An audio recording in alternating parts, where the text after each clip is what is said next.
This is session 88. Who would like to give a recap?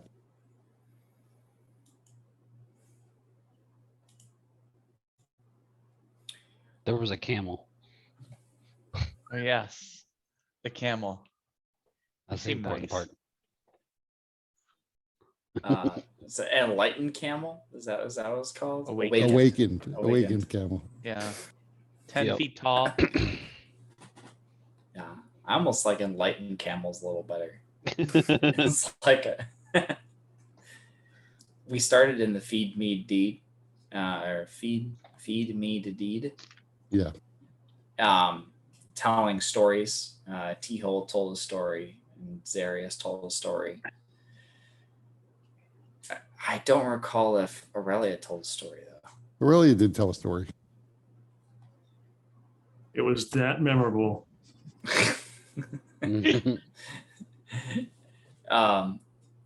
And we told a story. We got we were given free drinks by somebody in the corner. It was, always a positive thing. Or T-Hole was by Iadon Merunas. And he was telling us T-Hole went over and talked to him for a bit, and he told T-Hole about that there was a large fleet that went south past Steel Hashat, where we were in, and was telling us about demons, giants taking over the Wormlands, and that there's some sort of permanent sandstorm that's enveloped the Wormlands, and that there are a lot of Dragonborn refugees that are come out of the Wormlands and are seeking asylum in Dharma Shah. Then we were trying to get ivory strips. I don't remember why, but we conned a merchant out of it. Right. It's a spell component for Zarius that he needs ivory strips. Yeah, I didn't remember which spell, but we conned the merchant out of ivory strips. And then we were flying south at a much slower pace than when we were when we got to on our way to Illashat. And one of the places we stopped, we came across an awakened camel.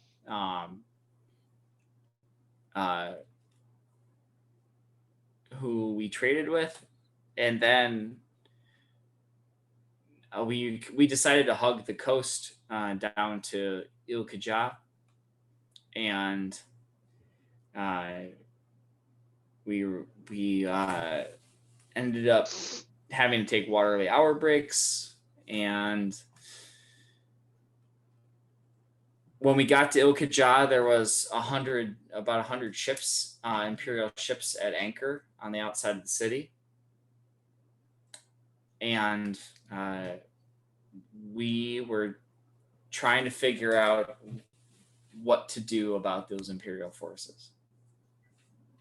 Right. So you landed on the outskirts of Il-Kajah. Essentially, the area around it is farmland. There's not much, there are silos to store grain and things like that, tools and things.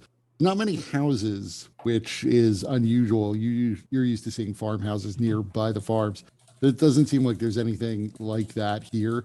But the farmlands are pretty extensive. They're also fairly tall, like date palms. So once again, the river flowing nearby keeps this land relatively fertile. So you were able to land essentially behind either a structure or behind a grove of palms, so that nobody could see you transform back in. You also noticed that the gates seem to have crowds of people coming in, mostly moving in, but they don't seem, from what you can see, to have guards.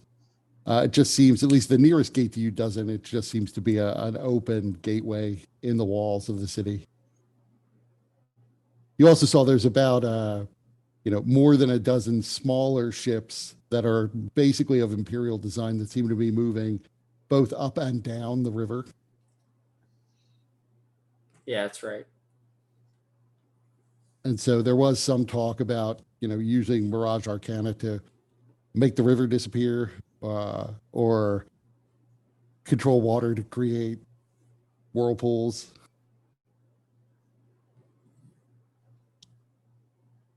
But it is now about, it's probably about 4 p.m. So it is not that close to getting dark because it's still summer, but there's only a couple hours of light left.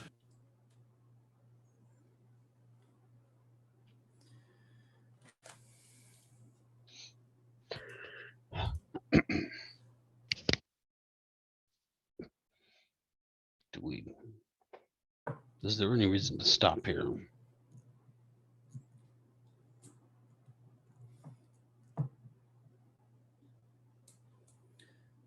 Not as far as I can tell. It seems Dharma Shah is the actual place we need to go. Unless there is information about Dharma Shah that's a little more pointed than we received at Il Hashat that we could gain here.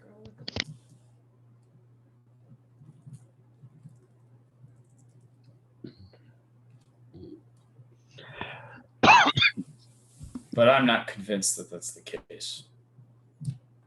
Then again, I've never been to the city that I remember.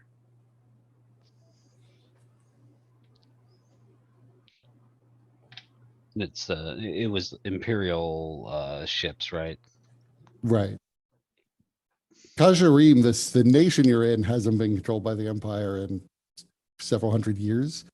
But the ships that are, not all of the ships are Imperial ships, but there are about 100 Imperial warships at anchor in the ocean off the coast.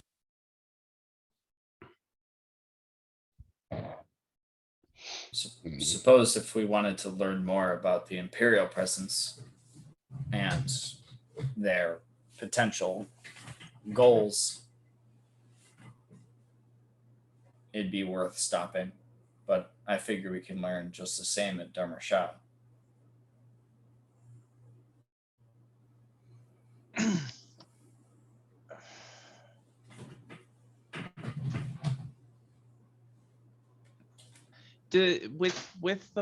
Because there's a fleet out because this is an ocean city, right? Right. It's on the coast. Yep. And there's a fleet. How big is the fleet, and do the main ships seem capable of traversing the river, or do they have to use smaller vessels to do that? So there are about 100 full-sized warships off the coast, or at least very large ships large enough to carry weapons. They probably all mostly pull double duty, just because the Empire doesn't have that much of a navy, but they're definitely too big to easily go up and down the river. Maybe they could go a little way in, and the river is a very big, very deep river. But at some points it narrows out, and it just, their ships would bottom out. So that is probably the reason you see these within your line of sight, 24 or so smaller ships that are also of Imperial design, but they have much lower drafts, much shallower drafts, I should say. So based on that, I mean, even without getting more information on specifically what the Empire is doing, I mean, this is a clear show of force with a foreign city, like Imperial versus the Kajarim, right? I mean, it's definitely a military flotilla. Yeah.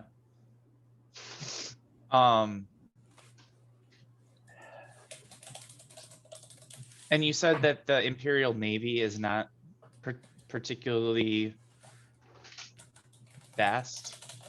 Right. So for the most part, the only major body of water the Empire is concerned with right now is the Athmir, that giant lake in the center of the continent. Mm-hmm. You're not exactly sure how they even got these ships, which is probably most of their fleet, to the ocean because they don't have ready access to navigable rivers that would have gotten them there. So that there is already a bit of a mystery there, but this has to be, more than 75%, if not more than 90% of their entire fleet, other than purely merchant ships.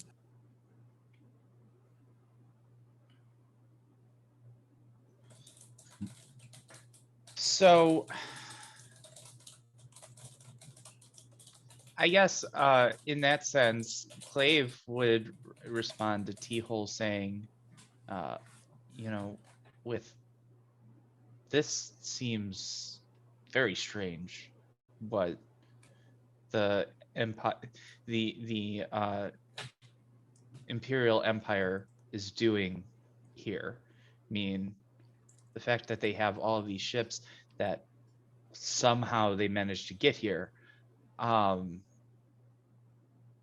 given the recent activities of the Imperial Empire, I think it would be worthwhile to try to get information here while we can, but also this is potentially a really valuable opportunity to deal a pretty significant blow to the Empire. I mean, if we can hamper these ships, if we can damage them enough to perhaps eliminate them or at least cause them to have to undergo major repair, that could be a pretty significant benefit.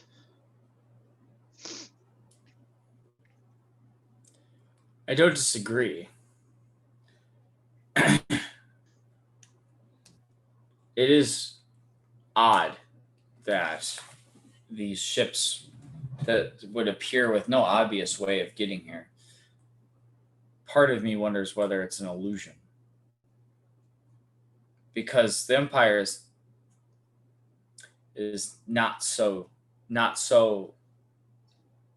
dumb as to not be likely to understand the area they're going to bring a significant chunk of their navy to.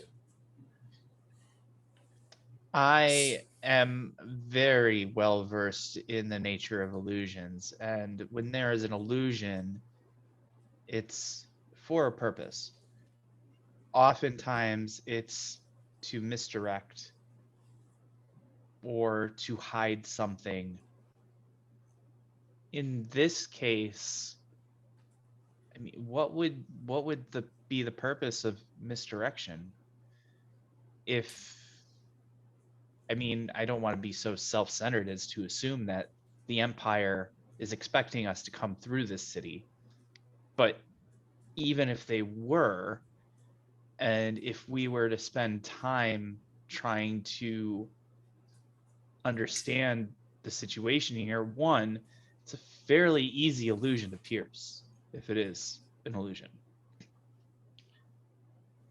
But also, what would they be hiding, or what would they be trying to distract us from? They could be trying to discourage any interference with the ships running up and down the river by having a large potential galley or flotilla of war ships behind it.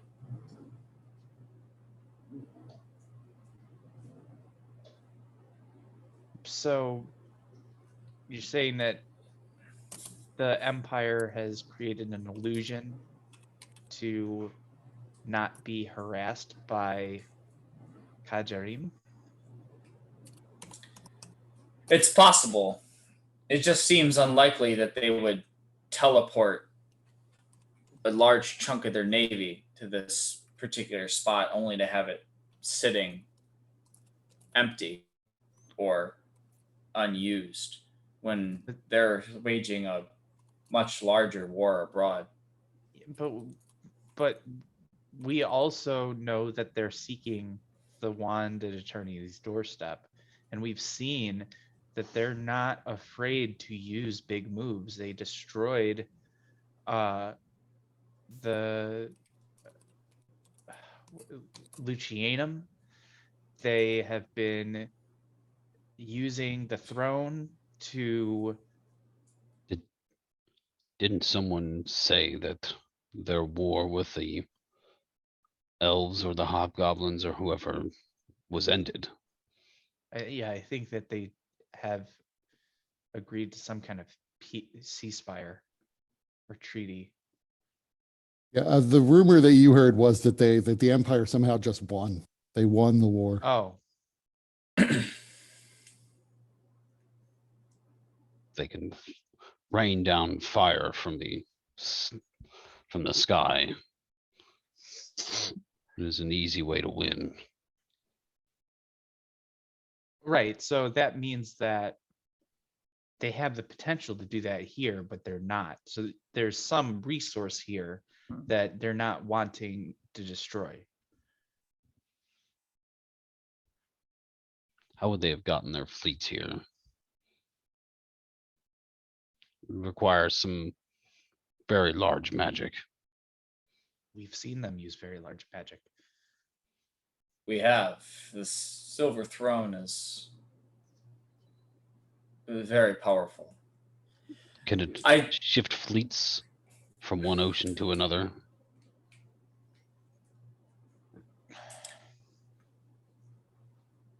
Would T-Hole have any reminiscence or kind of I mean, you have some recollection of it. One of the things you would know is that the throne can work differently for different people, but in your experience, it never had anything quite like that. gotcha? So Teal will like give a pensive thought, look pensive, and then turn.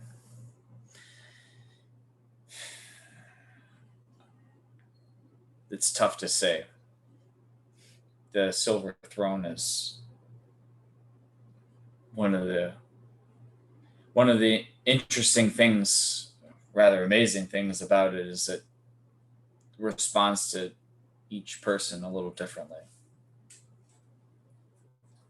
I don't recall there being teleportation powers of it, but that's not to say that the current emperor doesn't command such a feat. Regardless, I think it's worth, to Clave's point, checking it out and just being cautious. So they have magic that can bring their whole fleet down here. They have magic they can rain fire from the sky, but yet they don't have magic to figure out that we don't have this stupid wand. I believe they Pathetic, know that right? we do not. Then They are only trying to prevent, well, T-Hole from acquiring the wand. and they'd send a whole fleet down here to stop him. I don't think the whole fleet's for us. They could just send my ex-wife for that.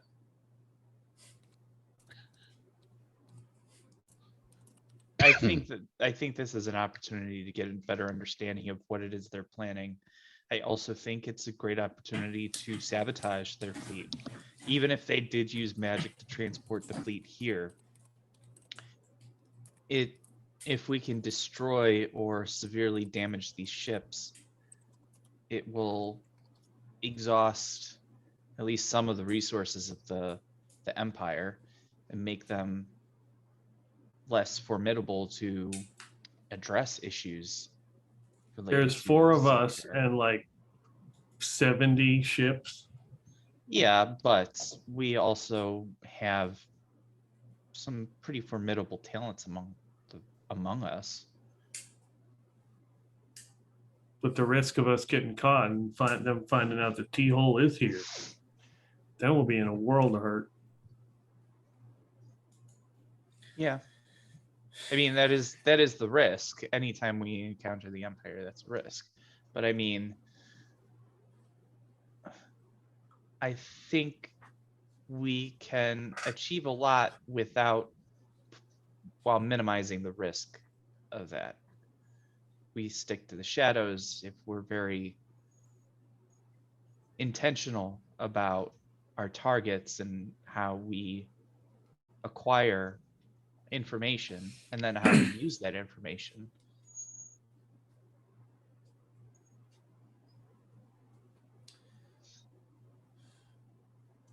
I agree. Our interaction with them should be kept to an absolute minimum.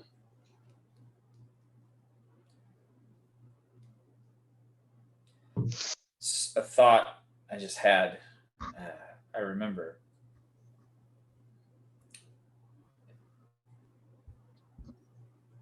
Back a long time ago, long time ago, there was some sort of gnomish technology that we enlisted to, that allowed ships to jump sometimes hundreds of miles. We called them skip ships. And theoretically, that distance could jump, that distance they could travel could reach from one of the rivers to this ocean. I think the technology was lost a long time ago, but it's possible that it was recovered. I mean, you would all vaguely be aware of stories that ships used to be able to fly at least long enough to get from one body of water to another.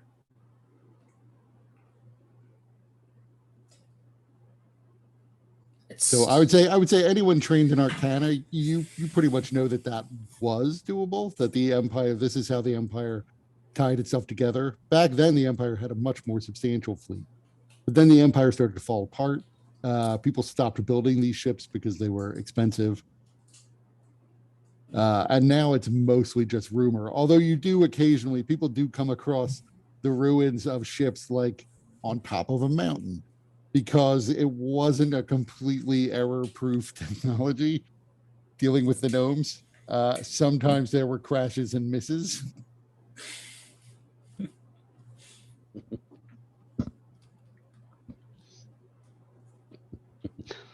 That's just an extra data point.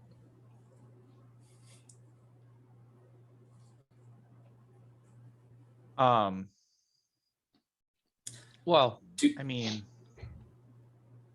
that poses some additional concerns then, because if the Empire is in possession of any of these skip ships, and if they're here, then the disease that we have is likely to be spread. Oh, yeah. I like this plan.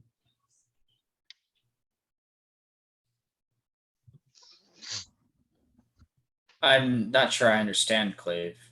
The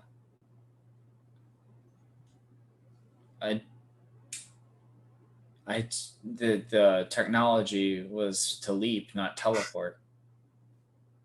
I don't see the difference.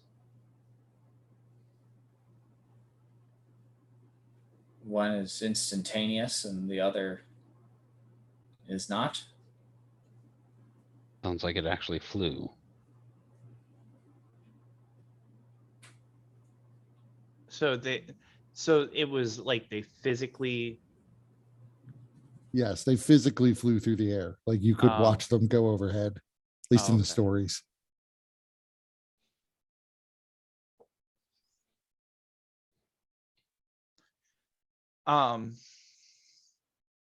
Does T-Hole know like how does he remember how this manifested? Like, was this like an orb or some sort of device that controlled this ability, or was this like an outfit or an augmentation to the hull or the ship? Right. It was essentially like a piece of magical technology installed in the ship that essentially allowed you to fly it. I mean, T-Hole would actually remember that there were very advanced versions that didn't have to land. that there were literal airships that could just go where you wanted them to go. They were prohibitively expensive, and so not found to be very much worth it, because people could still shoot at them with fireballs and they would still burn. But you could go from place to place pretty easily. The lesser version, the more normal version, really just let you jump physically through the air from like one river to another if you could get to a close enough point. But it required pretty careful calculation. It required pretty good navigation to not have some mishap. Yeah.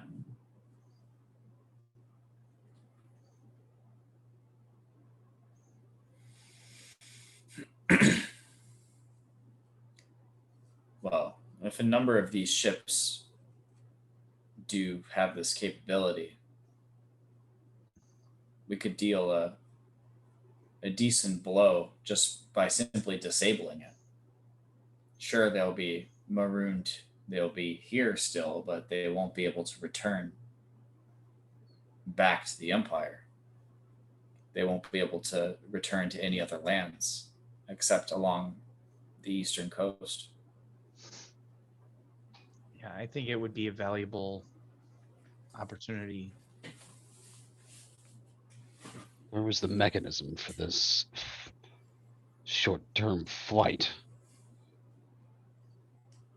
It We're was talking about infiltrating quite a few ships just to disable these things. To do Yeah, so it would be discreetly. internal on the lower decks.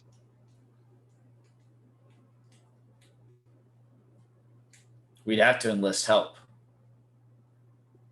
Or we continue south.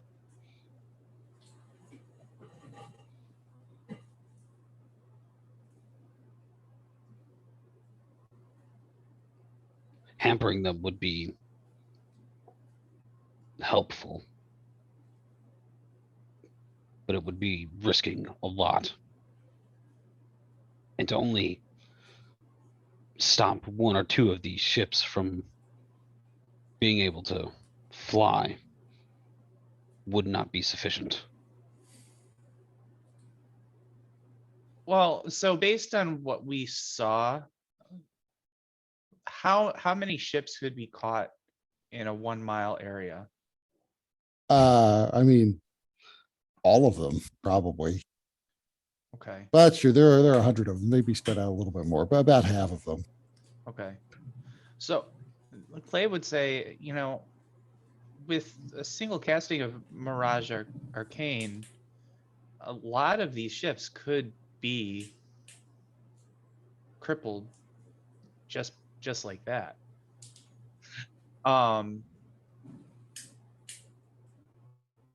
And What exactly is your idea? I mean,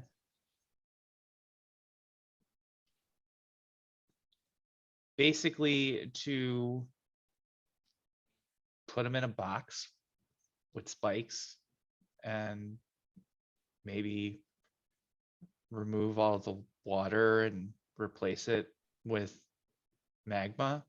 I mean, I know it won't be real magma, but it would still be uncomfortable and could potentially damage the ships as long as they're in contact with it. I mean, could you use Mirage Arcane to raise the ground and simply roll the ships over so that they land on their tops? I mean, that's another possibility. I don't think I could get more than half of the ships, so there would still be plenty of ships to Consider to consider and to be concerned about, but still, consider whatever catastrophic event you might cause within that waters out there, the tidal effects that it would have upon the city. I can shape the illusion to minimize any impact it would have have on the city.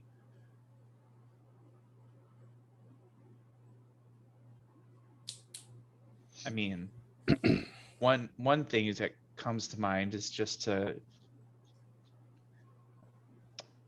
You know, do you know when they serve those dinners, those fancy dinners, and they have those silver platters, and sometimes they're on a kind of like a peg to lift it up off of the table somewhat. I mean, I could. why not a very large strainer? Yeah, I mean that's another possibility. I mean, there's many things that can be achieved with the spell. But once again, we would still have half of the ships to be addressed, and it would create a lot of chaos, but it would also create a pretty concerted effort to address it. So we would need to be able to either effectively deal with the other ships or be able to leave fairly quickly, which I know we can do with the Windwalk spell, but we also do risk that the Empire taking a more aggressive tactic with this city. I think it would be likely that they would. They would assume that only if a good chunk of their fleet has been attacked, that the assailants would be taking refuge in the city. They'd probably turn it inside out, burn it to the ground if they had to, or if they felt that was necessary. Just like my ex-wife.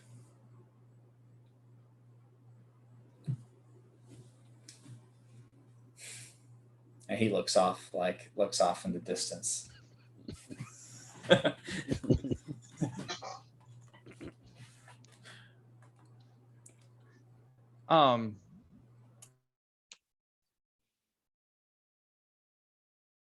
think we should begin first by gathering some information. And while we gather that information, we can refine our plans in terms of how to deal with the fleet.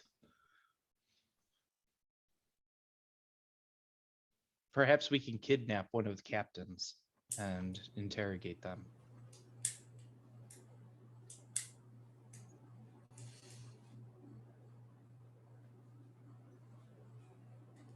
That seems reasonable to me.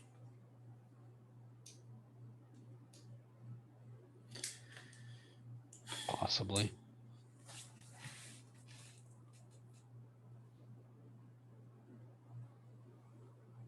Maybe one is at an inn.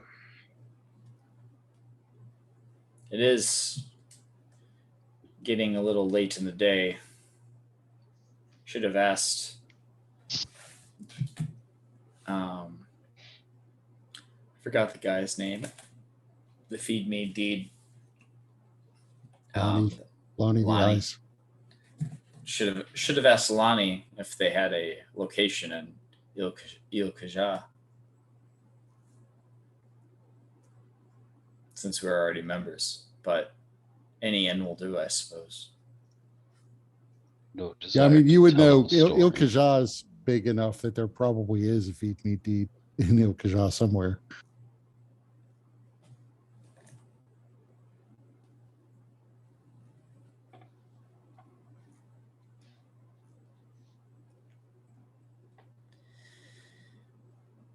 Wait, I'm confused. Are we in Kajarim or are we in Il Khaja? Il Khaja is just it's the city where the Khaja family lives. And Kajarim is the entire area they control, and that includes Dharmar Shah. Kajarim is the country, Il Khaja is the city. Okay, so we're in Il Khaja right now. Yes. Yeah. And in Kajarim. Okay. Il Khaja, Kajarim. All right.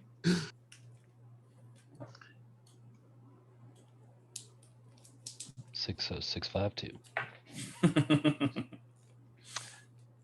Well, we should probably get moving. At the very least, we can look for an inn for ourselves and perhaps speak with some of the locals about what's going on.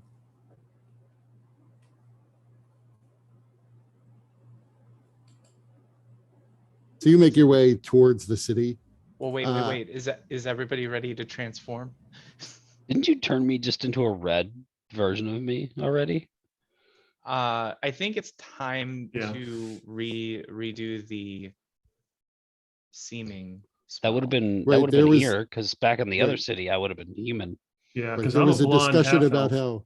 there was a discussion about how he didn't really want to not seem like a dragonborn, because in Il Khaja, dragonborn aren't that uncommon because they live upriver. Okay. So yeah, Yeah, I would have just changed you into a red one. Just cause. But yeah, Don't look like a red one. I don't know. I don't remember if, like, based on the time of day, if the seeming spell is still in effect. I mean, I think you cast it after you landed, so it's Yeah. Okay. basically you just cast it a little while ago. Okay. Yeah. I don't remember what you turned T-hole into, or yourself. Well, I am currently looking like my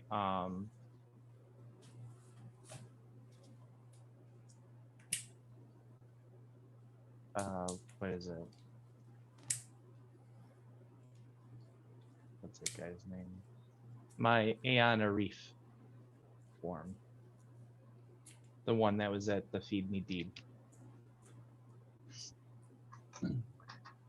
So I would probably let Aurelia and T-Hole pick out the details of their form. I'd also change my form to mirror theirs so that they could see what they look like and fine tune whatever it is that they want. Longer nose, shorter hair, I have glassy blonde. eyes. I have blonde half elf with gray outfit, so that's what I'm assuming you did. Okay. What does T-hole want to look like? He's gonna look I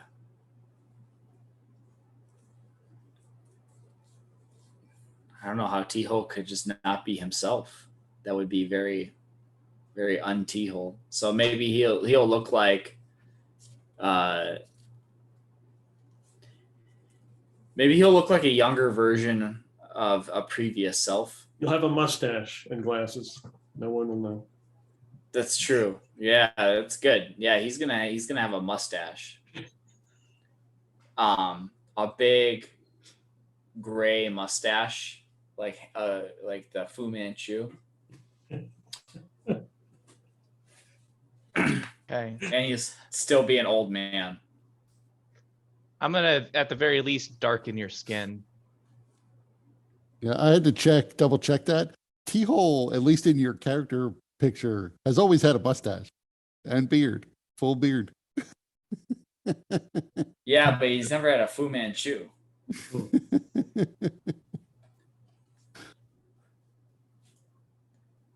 What's the status of half elves in this city since I'm a half elf? I mean, half elves are considered to be, are usually treated as if they were no different than a human. Your elf Okay. half isn't counted against you. Oh, okay. That Even said, if it you is a wouldn't woman. you wouldn't necessarily know like what is the status of people in this part of town now. When you Right. if you ever heard of this city in your former life, it was when it was part of the empire. Right. Okay. So, but I know that elves have a certain social status. I just didn't know what a half elf, at least from my experience, was. So, Right. Historically, elves are the slave race for most of the created, but half elves have never had It's in the Empire. It has not been legal to enslave a half elf. Okay, all right.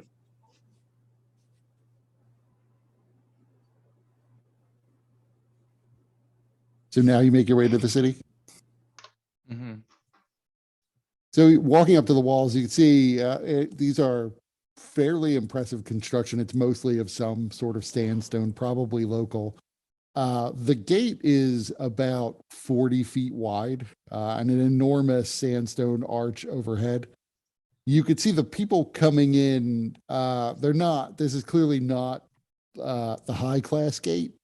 If there is a high class gate, as these people are mostly dressed in kind of rags. I mean, it covers most of their skin to avoid direct exposure to the sunlight, but a lot of this clothing looks pretty rough. It is probably worn a lot and so tends to be worn out. A lot of patches sewn in on some of them, but some of them just have to live with the holes.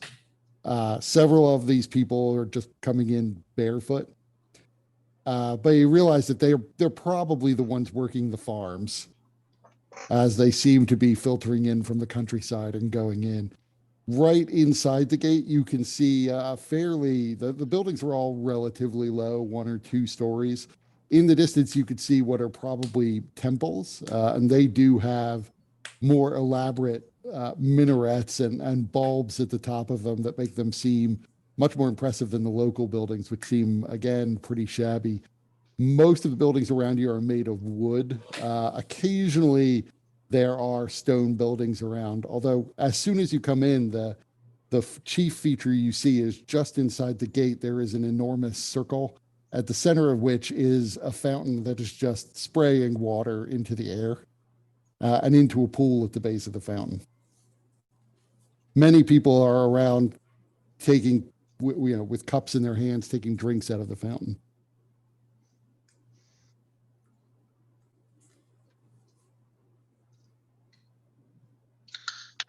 Teal's going to go up to the fountain and cup his hands and drink some of the water. The water's clean. You wonder exactly how this close to the ocean they could be pumping in clean water. It might be magical. It's hard to say exactly. It could just be a technological feat. As the river is also flowing by, they could be getting it directly from the river. It's cleaner than you might expect for river water, though.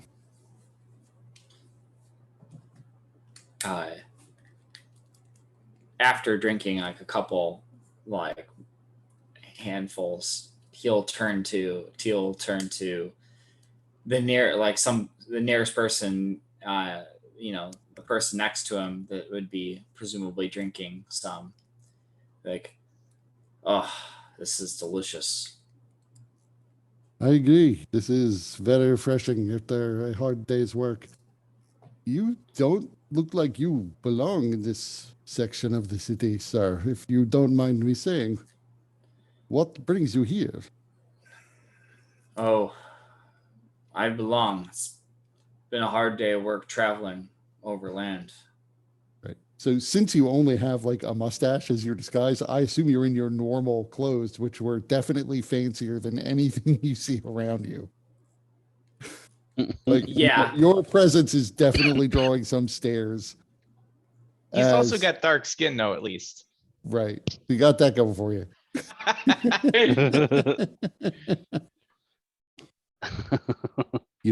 People are basically giving you looks like you're a nobleman in like the slums.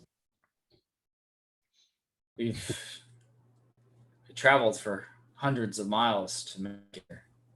It's been a long day, or 2, or 3. Still, I I don't would have remember expected you to enter through the merchant gate. This is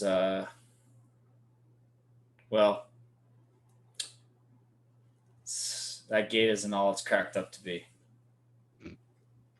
Did you separate from your caravan? You could say that. And he You work- points to one of the roads that there are several roads that sort of leave this circle radially outward. And he points to one that is headed basically due south and says, if you follow this road, it will take you to the merchant's quarter. Although I do not know if you're a friend, and he looks at Zarius. I do not know if you will be welcome there. Is Il-Khaja not hospitable to Dragonborn? There are many Dragonborn there, but not in the upper circles of the city. If he is your bodyguard, then I am sure they can accommodate him somewhere. Well, he does keep me alive. And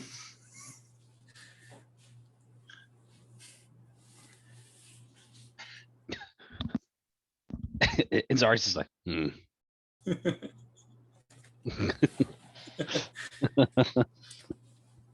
I have many lives that I owe to him. And this guy looks at Zarius and says, I mean no offense, it is just the way it is. Are you also a merchant? no. Are you one of the ambassadors? Yes. Then you should probably make your way to the embassy. There they will certainly, assuming you have your identification, they will certainly welcome you in. And he course. points to a road that is heading this time off to the southwest. The ambassadorial district is this way. Near the center of the city, you will have to pass through one of the central gates. Is that a problem? Should not be. You are, of course, welcome here. There are Dragonborn nearby in this place. Where are they at? Mostly they are at the northern corner of this, against the wall. They tend to live in their own area. They tend to not mingle so much with the rest of us. There are a great number more now, however, so you may find some wandering about. Where did they come from? They came from further upriver. From the troubles there. Yes, from Anlaith, as they call it. Do I know what that is? Anlaith is the draconic name of the Wormlands. Yeah, okay, yeah. Excuse me, friend. I'm curious. What is it with that fleet beyond at sea? The Imperials, you mean? Yes. I don't know much about what is going on with them. I've been here for some time, months at this point. They seem to be sending people and material upriver. To Anlaith is at least the rumor, but I don't know for certain what their business is. They've worked out something with the ruling council. It seems quite imposing for such a large fleet to be outside. Well, so far as I know, they have no ill intent towards our city. They have not attacked. As I say, I have been told that they have worked something out with the rulers here. So the details of that I cannot say. Well, They it's must good have. to know that they are not aggressive, at least.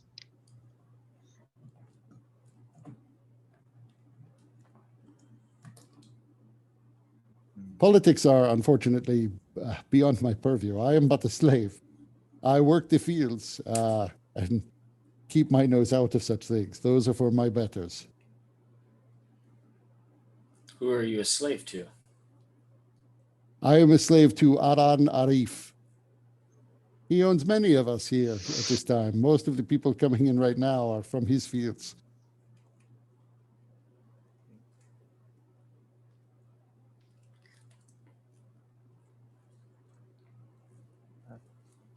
Well, Are you looking to sell slaves? Master Arif is always looking for more slaves. I'm sure you would be quite welcome. You'll have to go, however, to the ruling circle in the center of town to speak with him directly. He does have agents, however, in the merchants district if you need to speak with them. I'm good. Thank you for the information. So this guy, by the way, is human. So apparently there's just different rules here. In the Empire, you could only enslave an elf. Here, who knows? Yeah. Well, thank you for speaking to us on our break. Perhaps we should go to head off to the embassy. That sounds good. I've had enough of this water. Thank you for your hospitality. I hope the shade finds you and the sun treats you kindly. Thank you. And I hope you have better journeys than you've had up to this point. There's 2 of Unlikely, us. but but I appreciate the sentiment. As we walk by the little fountain thing, I'll just like dip a water skin in there just to start filling it up. Yeah, Just that's sort what of I'm gonna walking do. through. So you Um, fill your water skin. as we start walking away, Clave is going to turn to the others and say, I can't believe that I didn't think of this before, but or perhaps I can't remember, but what are we calling ourselves while we're here? I can't refer to you as Zarius or T-Hole. That's an excellent question. I have already created an identity.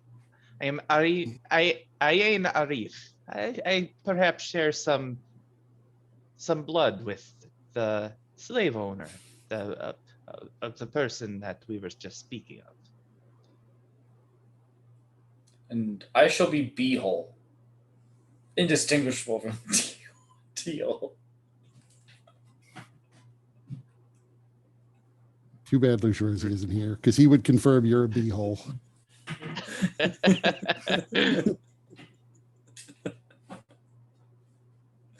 You're muted. Beehole. Daggerface would definitely confirm that.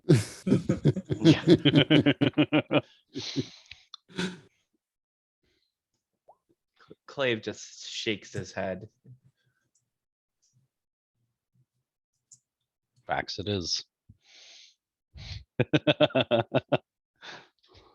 And as a male dragonborn name on the chart in Xanathar's guide. Yeah. No, I don't like that one. We're gonna roll again.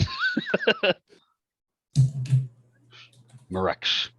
Got it. Is that built? Is that built into? It's Roll part of the table. That D20 integrator thing. Oh yeah, that's right. Yeah. Nice. I didn't even think of that. Yeah. I'll still stick with Beehole though. I feel like that's culturally appropriate. I actually do like facts just because it seems so out of place.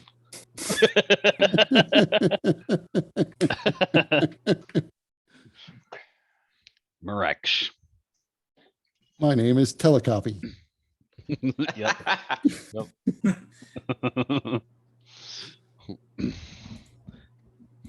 I like to think that Zarius is not creative with names. So he just thinks of somebody else's name and uses that. Hence, so like whenever he was pretending to be a human, so he chose the name. I think I said Clave before. Mhm. So this is the name of his old apprentice. Let me just send a message.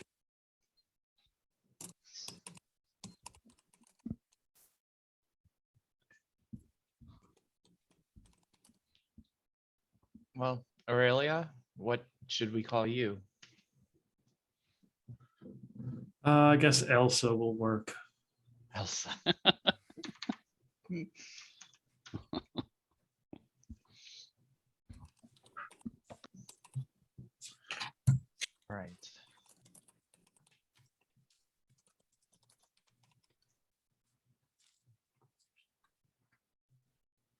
Message sent to Clave.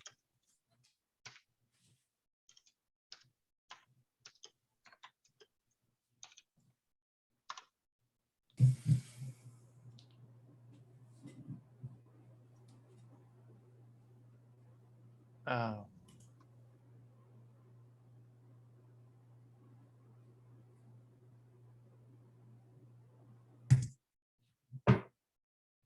Oops.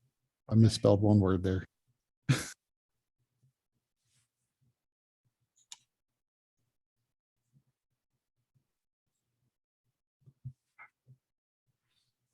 Could I actually make investigation instead of? No, this is more of a perception check. Okay. I'm gonna use an action point.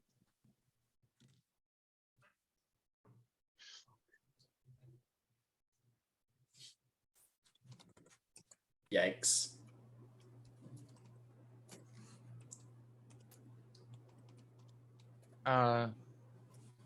So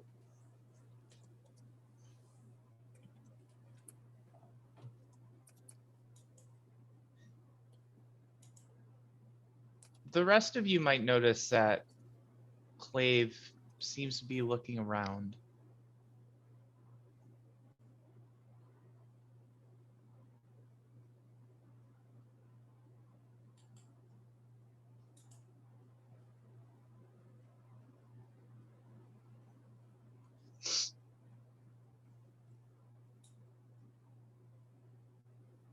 Hmm.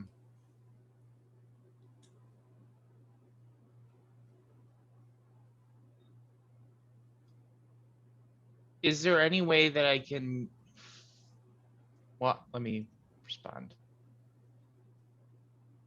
If I see Clave looking around, I am not going to look around. I'm going to pretend I don't see him do this.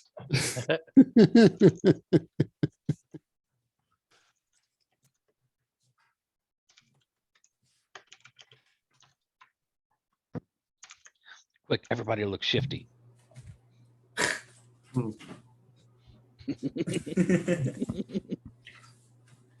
Yeah, I'm beehole. What about it?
Now you can make me an investigation check for that. God damn it. I rolled a 2.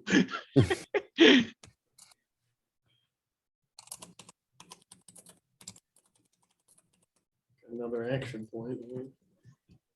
Yeah.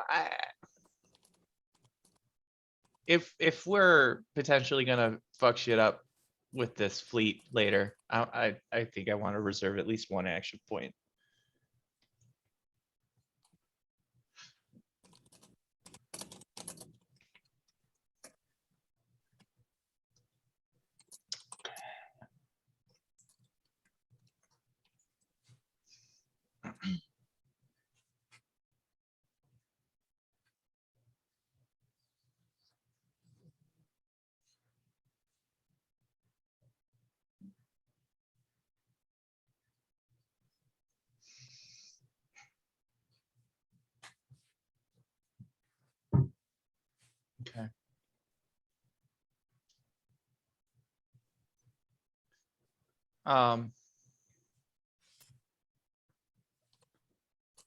So you would have seen Clave kind of like turning his head, like looking around, taking a few steps off in a direction, but then going, oh, never mind. So off to the embassy. What's the matter with you? Nothing. Just thought I heard something strange.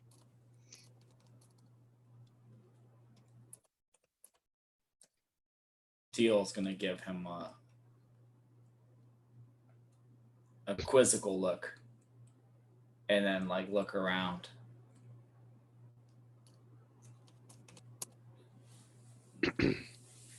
If I did Well- not hear it, if I did not hear it, then it was all in your head. Yeah, probably. It's been a while since I've smoked some glass grass. So is Mrex just like how similar is Mrex to Zarius? Because all you've really said is that you're like a red version. I don't know. I mean, it's all up to fucking Clave. I Though had then no I control. well, Clave I was will- willing to act like a mirror for everybody. Well, but not for Except Zarius. for me. uh, so then Clave, you tell me then, how similar would he be to the original Zarius? I would say that he's pretty similar, but I would have changed certain aspects of his clothing, because I imagine Zarius, your clothes, they represent your membership in the priesthood or something. Honestly, I kind of imagine just sort of, well, because like I have armor on, but I wouldn't just like have this probably rather flashy armor like completely visible. So I can imagine sort of like robes, not like robes, but like a some sort of brownish robe probably over that to, but nothing super fancy. I don't really care about that. I'm not looking for style. Yeah, so I probably would have changed his outfit to be like white or kind of off-white flowing robes with no armor apparent underneath them. And I might have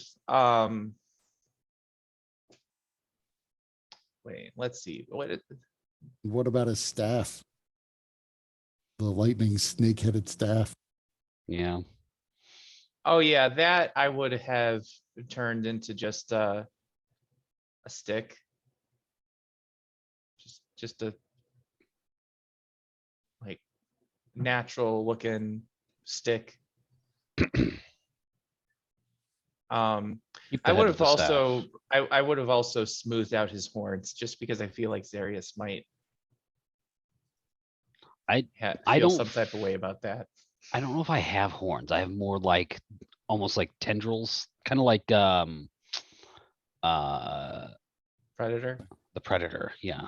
Okay. I would have taken them away and just made him bald. I can't tell. So Yeah. but I would say keep the head of the staff.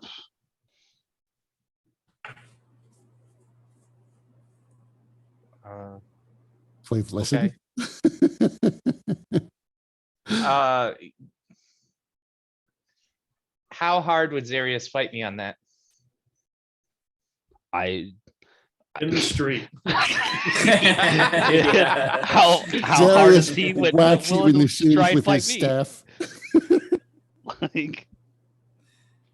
like what if you would have changed the staff to just look normal, I would have told you to keep the head of the staff. Why?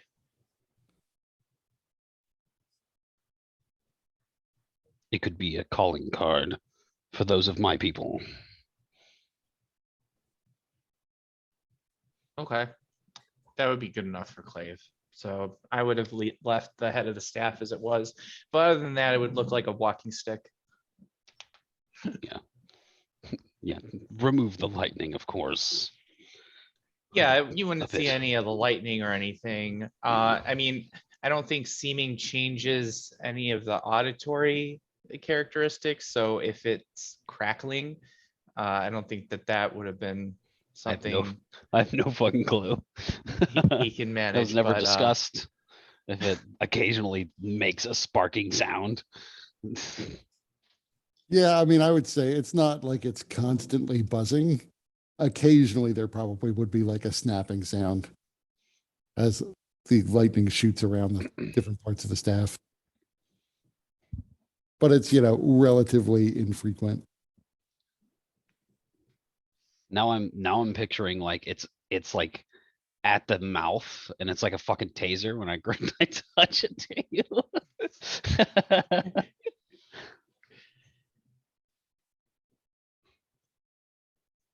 So, yeah, that's how I would have.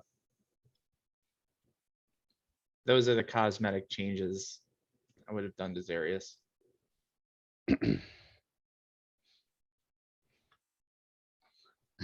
So I'm I gonna sent a walk that- message to Zarius. Yeah, I'm gonna walk that way. So Zarius starts to walk off. At that point, you probably would all see just sort of standing in the road, not facing you exactly, but almost as if he was walking by and stopped to look over. There is another dragonborn.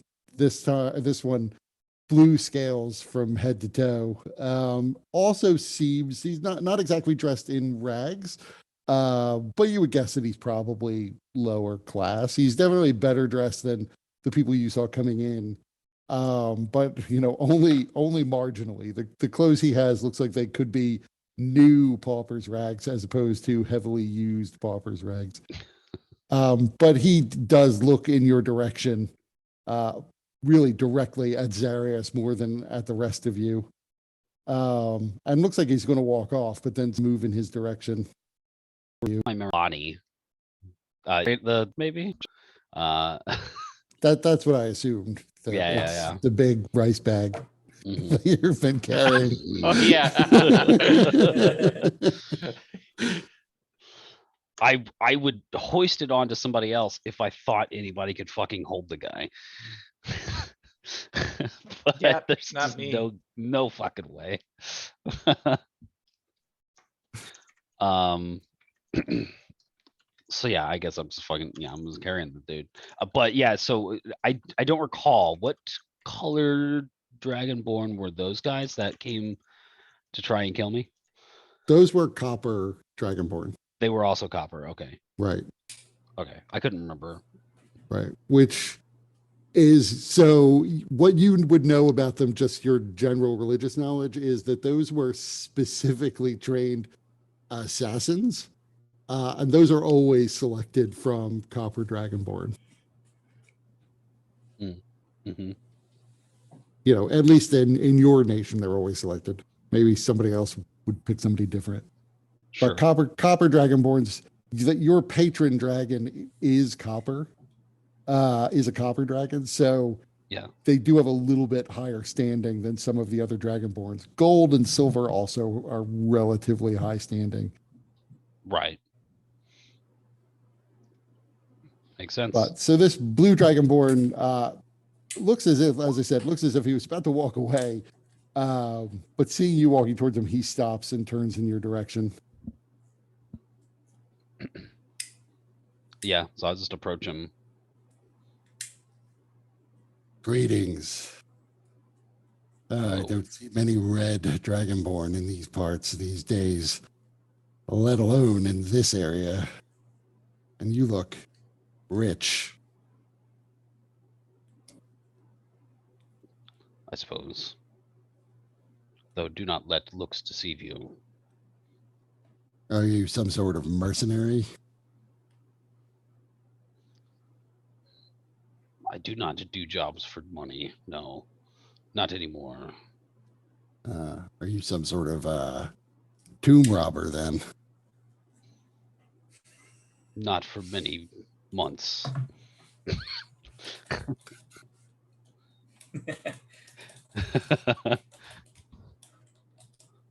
Well, it is unusual to see a red dragonborn in these parts, let alone one that's not a mercenary or some sort of tomb robber. What of coppers? Well, there are fewer of those than there have ever been, that's for sure. But what about them? You can find them here and there. Not in this section of the city, but probably in the embassy. There must be coppers there.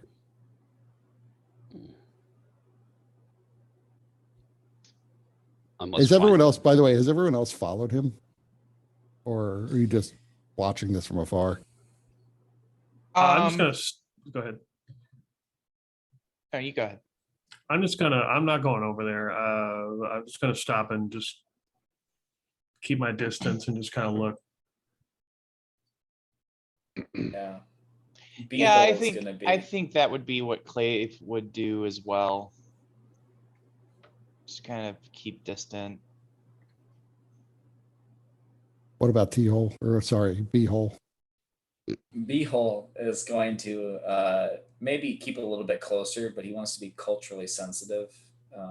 Since Zarius has positive interactions with many Dragonborn that he's seen. So he wants to observe like how Dragonborn interact with each other as in their customs. So he will keep distant, but be very curious. Well, this interaction is already different because I am not me. Right. Also, since, I mean, probably either way, now that I think about it, whether you're close or not, he probably would be having this conversation with Mreksh, I guess is your name. How you pronounce Mreksh. that? Murex. Yeah. Okay. Mreksh. He'd probably be having it in Draconic anyway. Hmm. Teal could still understand it. Right. Yeah. But that would probably prevent anybody else in the general area from understanding it. Mm-hmm.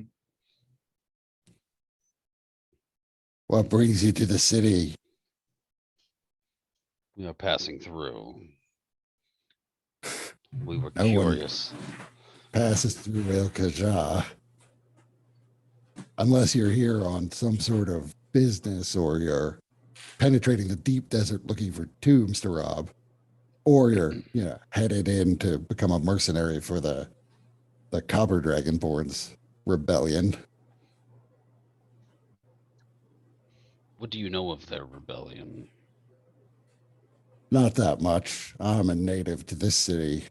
My family's lived here for several generations, although originally we did come from Anlaith.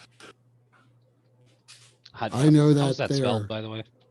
It's technically it's in some other script, but I Right. have been spelling it Anlaith. A-N-L-A-I-T-H. Yes. Got it. And that's our word for the warm lands, Right. right? I do plan to go to Anlaith. Well, they'll be disappointed to hear that you're not joining up. I hear, though, that they've been getting help from the Imperials. So I don't know if they're still hiring mercenaries. But there were definitely people trying to get us all to join up for some small amount of pay, to risk our lives for the coppers. Not worth it, in my opinion. You do not think that they would be appreciative? To a blue, no. To a red, no. Maybe to one of the metallics, but not to us. No, we're better off frankly, in these created so-called lands. You can earn a decent wage here. People tend to treat you fairly. There are a couple people who sometimes are prejudiced against our kind here, but they're relatively rare. I hear it's worse up north, but here we've been around for 1,000 years, so they're more or less used to us. It's mostly the religious types who get their nose is out of shape. They do tend to do that. I spent some time with one for a while. I mean, you're aware that there are demons and giants and possibly other things infesting that desert. Yes. It's not if you're not going to go there to fight, you may be forced to fight anyway, except on your own. I am aware that they are there. It is a reason why I am going there. Well, you're a mass of confusing statements then. You're not going there to be part of the army, but you're going there to fight. You just there to kill things. Is that it? It is complicated. Well, As I Let's said, do- do not let looks deceive you. yeah, it's no scales off my nose anyway. All I know is that you couldn't pay me enough to go there, or at least the amount they were offering was insufficient What would be sufficient? to get me to go down there, probably throw my life away. Enough that I would never have to work a day again. Hmm. I will keep this in mind. Where are you staying?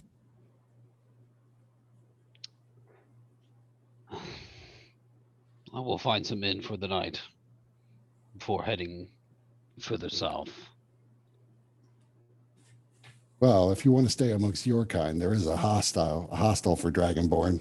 A lot of them have been pouring in from Monlaith in recent months.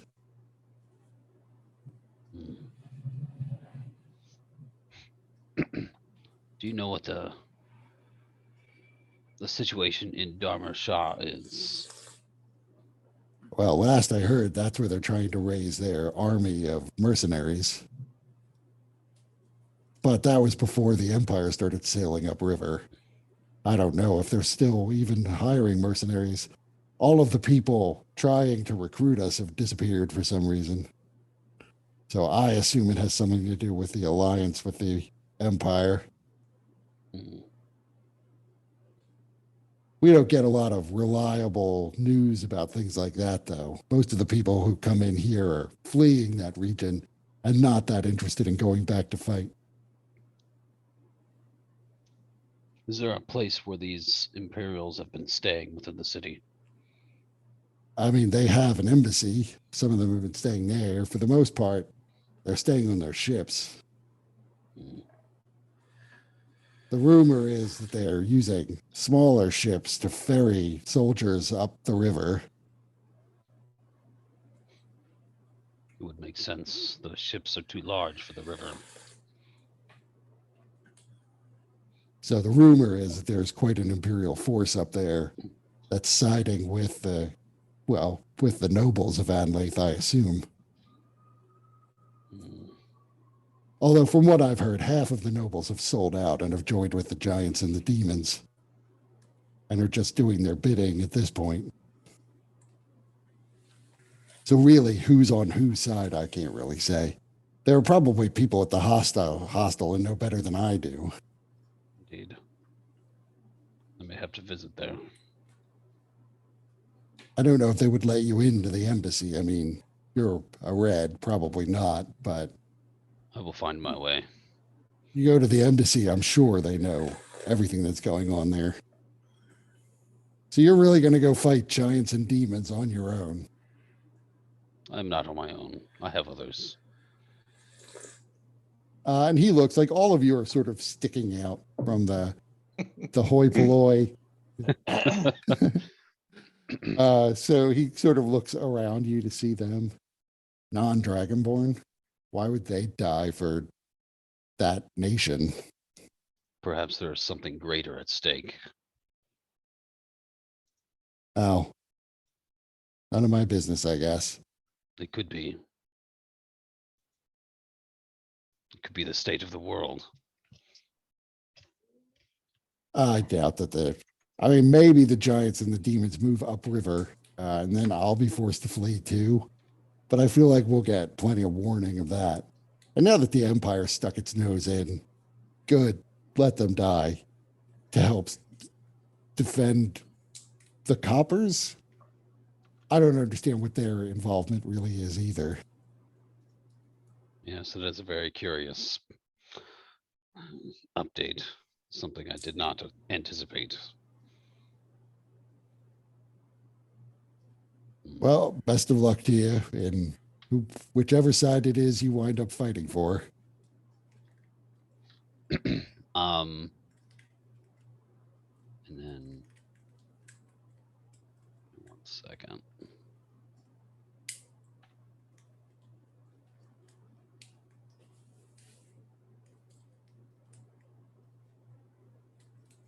I'll say I'll reach in to like a bag that he probably can't even tell is there because I'm fucking illusioned up. And pull out I'll just say for your time, and I'll hand him an emerald. 50 gold piece emerald. Right. Nonetheless, his eyes would go wide with that.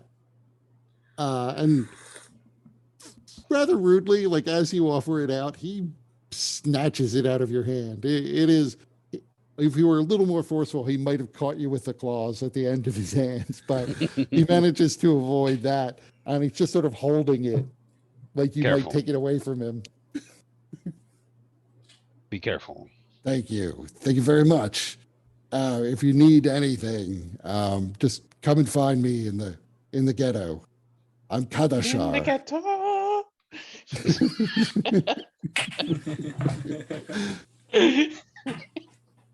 ghetto. Kadashar? Kadarshar? Kadashar. Kadarshar.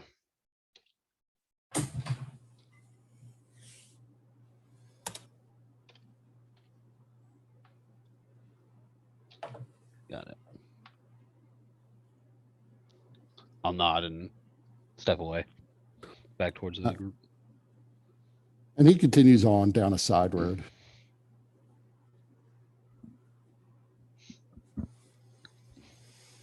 It may be that the embassy might have some better details as to what is going on, but it would seem that some of my people have called upon the Empire to assist.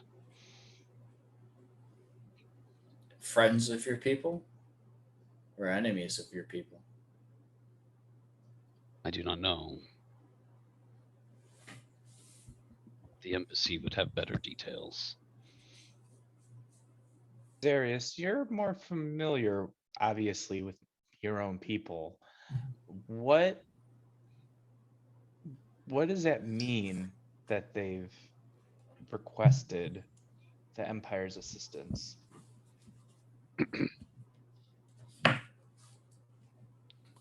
It is unheard of in my time.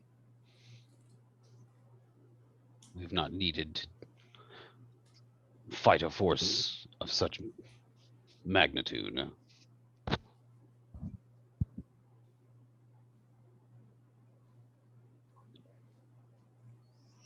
I do not like it. But perhaps they are actually hoping.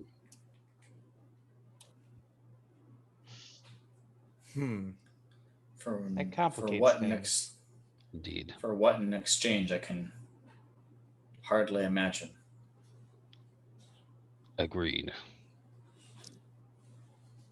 Yeah. I mean, demons and giants aren't great in terms of hierarchy of concerns. I would say they're probably more important to deal with than the Empire. But the Empire is I would also agree on that garbage. as well. That's why I was trying to avoid dealing with them entirely. So then if we proceed with sabotaging the fleet, we could be Hurting the cause downriver or upriver. well, fuck. Let us find a place more private than this open road. Good point. All right. Should we head straight to the embassy then? Yes, but you may have to let me be like me when we get there. Okay, we'll find a closet. It'll be intimate. I mean, The Kepri phone would chime in your head just to say, given that somebody sent these royal assassins after you, being you might not be the best thing. Who knows who sent them? And if the people in the embassy are on their side or some other side. Not necessarily me, but like me.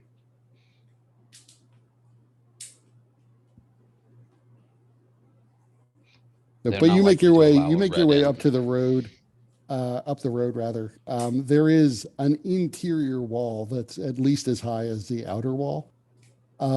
This gate, however, is guarded and at present shut. There is a portcullis that has descended from the top that is cutting it off. You can see there are several soldiers standing around it, all in light armor and loose fitting clothing. Most of them are human. 2 of them are gnomes. The gnomes are in actually much bulkier armor, as the heat just doesn't bother them as much.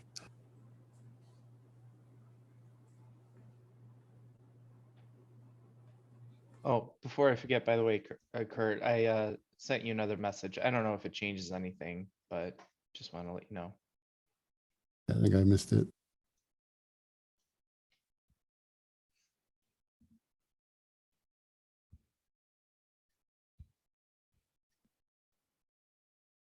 Good to know.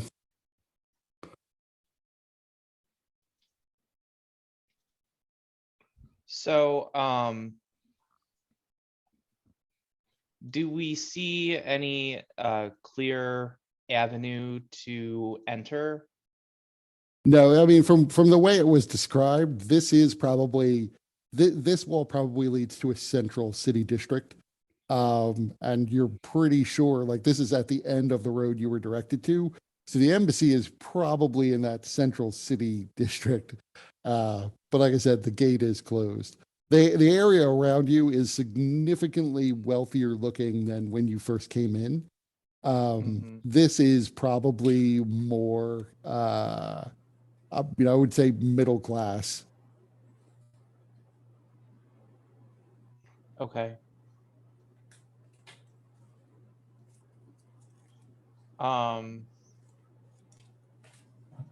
So we're blocked from going further into the city where the embassy is. Right. Okay.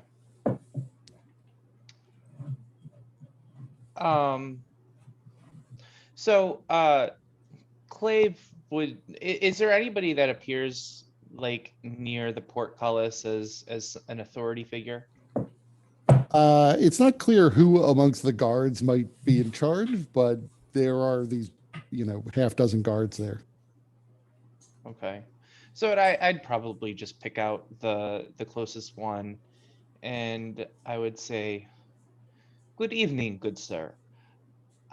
We have business in the embassy. We were wondering, how would we go about entering?" Do you have a seal?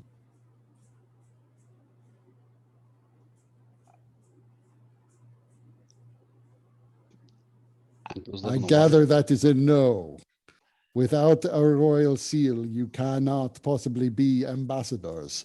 Without being ambassadors, we cannot let you into the center of the city. Is any of you a member of the royal family? I take that as a no. Yet another reason to not let you through the gate. You will have to go and get a seal. And when you are entering on official business, we will let you through. How might one typically obtain a seal? Well, either the ruling council would have sent one to the government looking to send ambassadors to us so that they might pass freely through the gates. Or you may wait and attend one of the hearings of the ruling council, where they hear petitions from people throughout the city. You may ask them for a seal. It is unlikely they would grant it without you having some official business, as this is not a place for looky-loos. Halfway through this dissertation, Elsa walks away. Thank you. You've been very helpful. And Clave also walks away. And we'll motion for the others to kind of follow him somewhere that we can talk without being easily overheard. So, Zarius the will take streets are... a short moment just to stare at this guard. Just like in disgust. But he will walk away. The guard scowls upon seeing this, but he doesn't make any particular move. It takes a little while. The streets are still relatively crowded as it's still daylight out. But you're able to find essentially like an alleyway between two buildings. Okay. So Clay would look around just to make sure there's nobody that can easily overhear and say, all right, so we can either forge a seal, impersonate a royal family member, or use Windwalk to gain entry. I do not think we can. Is the Windwalk? Has it been Yeah, 8 hours on that? Yeah, at this point, it probably has been the full 8 hours. But I Right, well- mean, flying or climbing like this, I'm not throwing up this wall as if it's impossible. You have 1,000 ways you could get through this wall. Are we still near the wall? Relatively close. You had to walk away from it a bit to find this private area. When I was By the way, Clave, make me an investigation check. I assume Let's it's see if I like a can wall roll higher inside. than 2. So yeah, you are successfully able. The two buildings you're between are both like single-story private homes, and they do have like smallish windows around. But you're able to find two buildings where it doesn't appear as though there's anybody inside. Okay. I will have examined the wall itself. Like, I don't know if there's like a away from the guards where I could like touch the wall and maybe have a guess as to how thick it is. So I mean, at least from where you saw where the portcullis was, this wall is about 15 feet thick. Periodically, you do see there appear to be guards on top of it. Right. It's made of the same sandstone as the outer wall. It's not quite as thick. And you would also realize that it is a very expansive wall. It must be several miles in circumference. But there could actually be further walls inside. They're probably like walling off like the royal family from the ambassadors. So there might be more than one wall to get through, you would realize. Yeah. So Clave would point out, my concern is less about getting in. I'm sure we could get in. But once we're in, if we don't have a seal that we can produce, then it is pretty easy for alarms to be raised. So we need to be able to appear like we have some legitimate business there.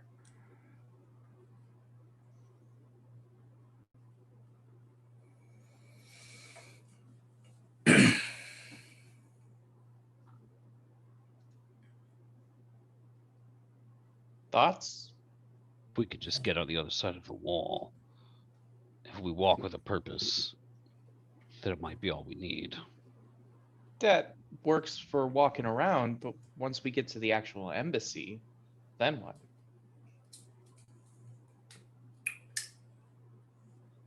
we could be representatives from the royal family.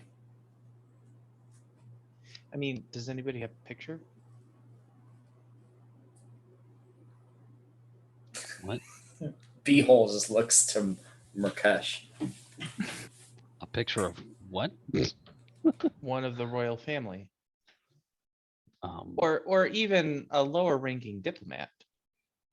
as far as I know, I am the highest ranking member.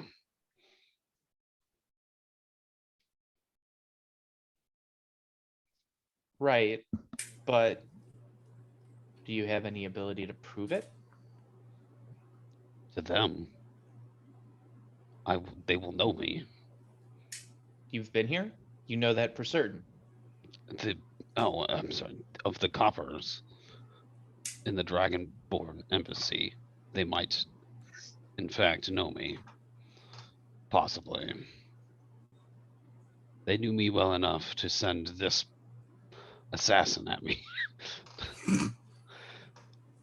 Oh, right. Although you would also remember that when they sent the assassin after you, he had a dragon eye encased in crystal that was honed in on you. Mm-hmm. So he might not have known who he was going after if it wasn't for that thing that was constantly pointing in your direction. That's fair. I mean, they sent an assassin after you. They're not going to see you and just be all warm and fuzzy. And it is my understanding also that some of them joined the demon armies. Okay. Things Less must have been than pretty encouraging. bad. Decent. Some joined the demon armies and some have fought. So how do we know which are in the embassy? Right. I do not. So once again, gets back to my point. How do we safely proceed to the embassy to be able to talk to the people that we need to without being stopped by guards or stopped by potential assassins that don't really like your face? Not a words person. There are others who are. Okay. Well, if you're not a words person, that doesn't help us because we're kind of relying on you here. So once again, does anybody have a sense or know what these seals look like? We could try to forge one. Or if anybody has a way of getting a picture of a diplomat or one of the royal family, we can impersonate one. Do I know what the seal might look like? You would have no idea of what one of the royal seals.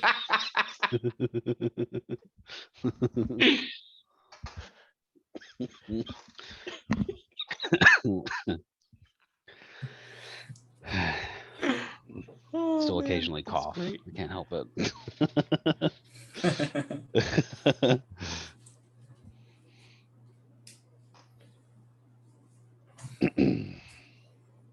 No, I need to think on it. I'm not certain what the best way to get in is unless we're posing as some sort of service or delivery, Mm. which would only buy us a limited time and not necessarily provide access to people we're interested in. You know, actually, T-Hold, that surprisingly raises a very good point. I mean, we don't necessarily need to be able to get to the ambassadors. We just need to get to talk to somebody. And I'm sure there are servants and delivery people and others that need to have some kind of access, even if they don't bear a seal, or perhaps Quick. they bear a different type of seal. Quick for Kresh, what's the best dessert delectable in this this area?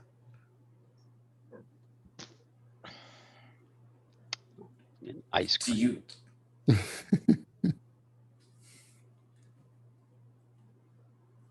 We make ice cream in the desert. It is tough on many Dragonborn as we are lactose intolerant. Even better. You make lactose free ice cream.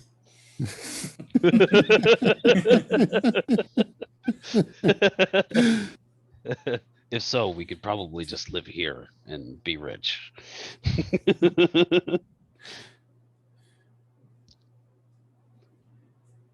Well, as far as creating ice cream, that we'd have to see if we could procure some, or if Clave's illusion powers can also fake taste. I could create ice cream. I feel like Clave is just like, whatever. It's not even. It's ice. It's not cold. It's like weird ice cream. Like it's got all the consistency of an ice cream, none of the flavor, none of the chillness of it. I mean, he could definitely do something cold. That is definitely within his Like- ability of his Like his- brain freeze cold though. I feel like that's out of the realm. I mean, that is not brain freeze is not actually hit points of damage. So I would say I don't you know. get pretty close to it. It feels like psychic damage. If psychic damage had a feel, I feel like it's brain freeze. I can see that. Yeah. See, but the problem with the reason why I don't think that's true is some commoners have 1 hit point. And I have never heard of anybody actually dying from brain freeze. No. Commoners out of the player's hand or out of the DMG or whatever, they got 4 hit points. Well, 1d4, and we tend to give them 4. There's somebody out there with 1. Some injured person in the hospital has had ice cream and not died. That ice cream doesn't count. That is not ice cream. Out of those weird fucking little cups. And also, it'd be sort of interesting just because, like, assuming Dragonborn eat ice cream, what flavors would they even enjoy? Like desert rat flavored ice cream? Carrion. Strawberry sands. Coffee flavor.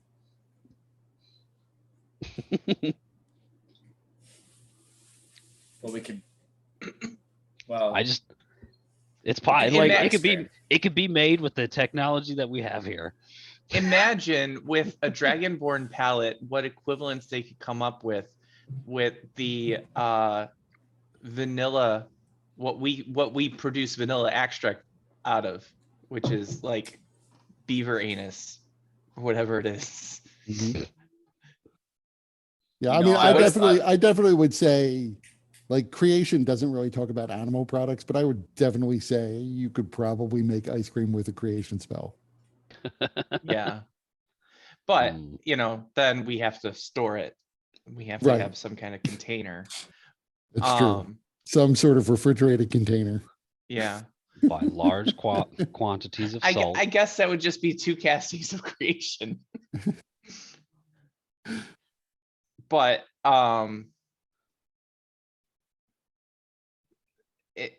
it's an interesting idea, but without any kind of documentation that says that we belong or that somebody's expecting the ice cream or whatever it is, we're still not we're gonna hit a dead end there.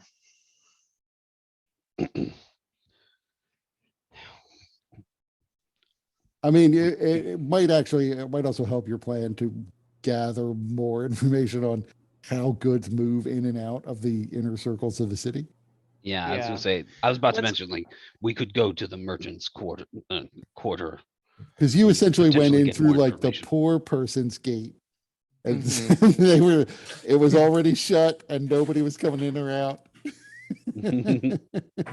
So yeah, let's go to Merchant's Quarter. Let's find a merchant that is expected to deliver something to the embassy. Let's knock them out, steal their seal, turn into them, and do it on their behalf. And then if they have ice cream, steal that too.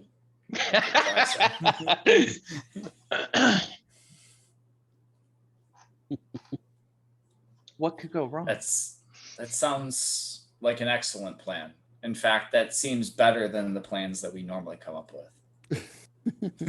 Which means it is likely not to work. It may be better to just go to the Dragonborn hostel. It would be secondhand knowledge, not as efficient, but it would be knowledge nonetheless Yeah, about but- what is happening. I mean, that helps us with understanding, ground level information about what's going on, but that's not going to get us into the embassy where you need to talk to your people. I mean, anybody that we define at the Dragonborn hostel is not going to have any particularly strong connection with the embassy. Otherwise, why would they stay at the hostel?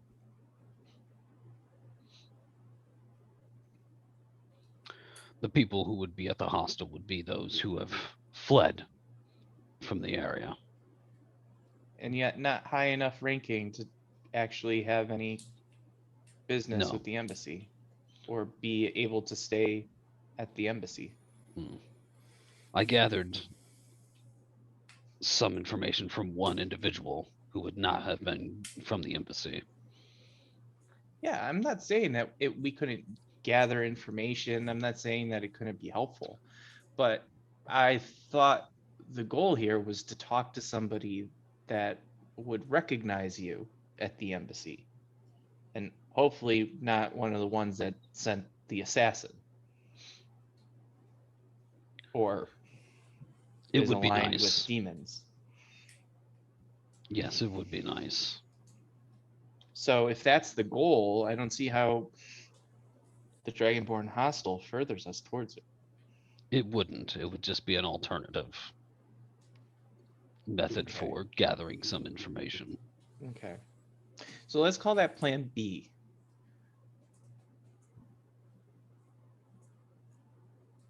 Let us find a merchant to knock out.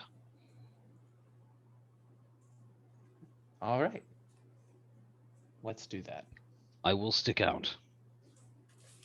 Oh, Clave waves his hand and now you look like a dark-skinned man. I do not like it. Excellent.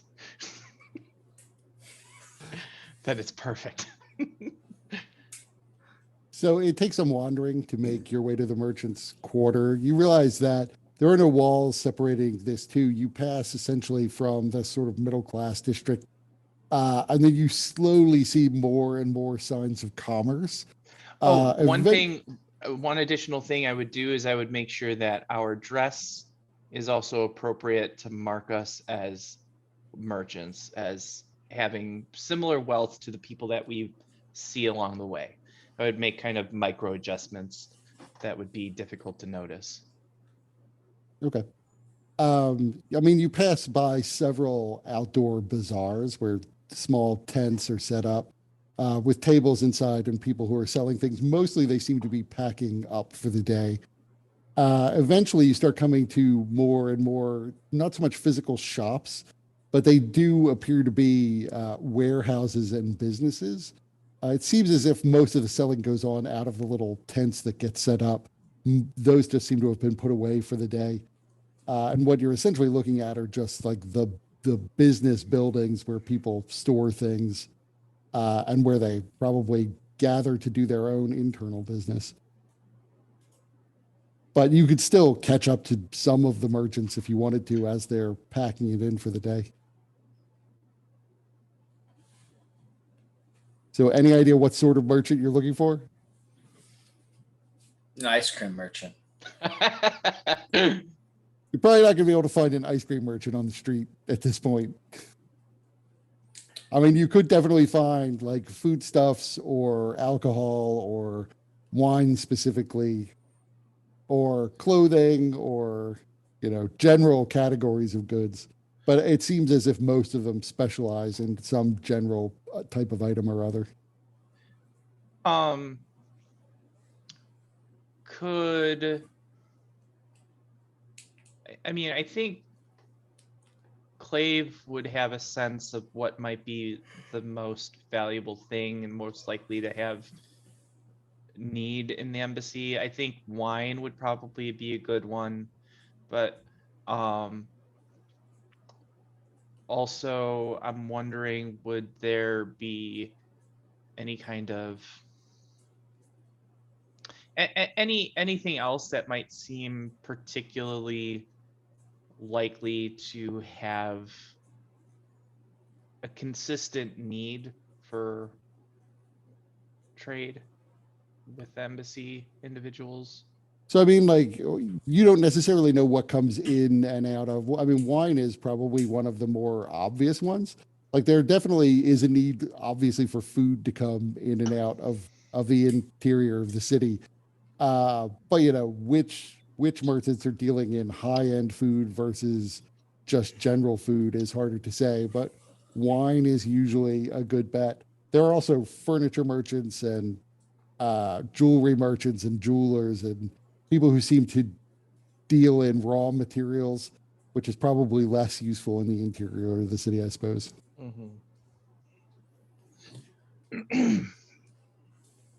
So Clave would suggest wine then, unless somebody else has a better idea. Wine sounds great. I'm thirsty. I suppose that is a benefit if we knock out the merchant and are, selling or delivering their wares. There's no reason why we couldn't partake. So you As far as making discrete inquiries. Somebody make me an investigation check with charisma. I'm proficient and I have +3 charisma, unless anybody else wants to do it. I am not. Okay. So Aurelia, what's your charisma? Do you have investigation?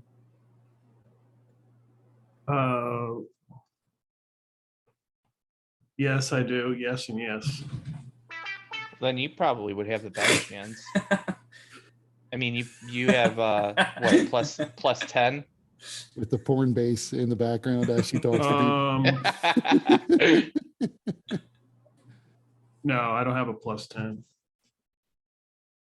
Well, but if you take your investigation, but with charisma instead of intelligence, you would have a plus 10. Oh, Yeah, you okay. would. Yeah.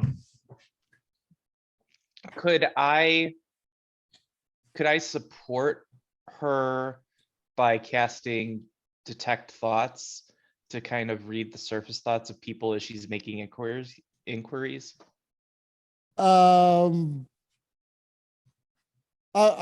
I will let you, like, that can be your help action. I mean, nobody has any interest in like lying when you're really just inquiring about anybody who's doing business with the embassies.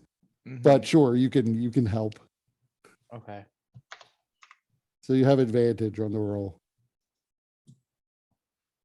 Okay. So it should actually be 23 then. Right.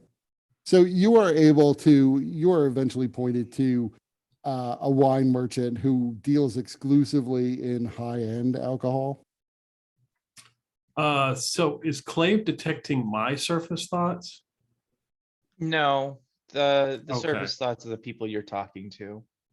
All right. I don't Just think as it would well. have occurred to Clave to kind of peep on your thoughts, but he could, and you want to get a save, but That's fine. I don't think he would. Aurelia just kind of comes back over and says, your victim is over there. Excellent. the guy. You passed see, out this is with, like, a somewhat older human. He has a relatively long white beard. He's wearing a white turban and very extravagantly fancy clothing. He is directing people as they pack things up, telling them where to take things. Standing in front of what appears to be a large warehouse, there's a 10 by 10 door that has been opened up as people take crates inside.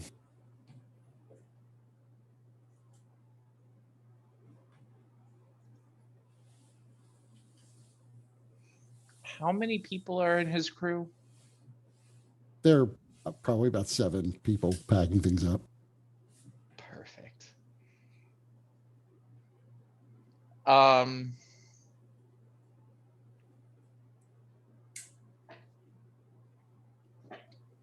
Let's see.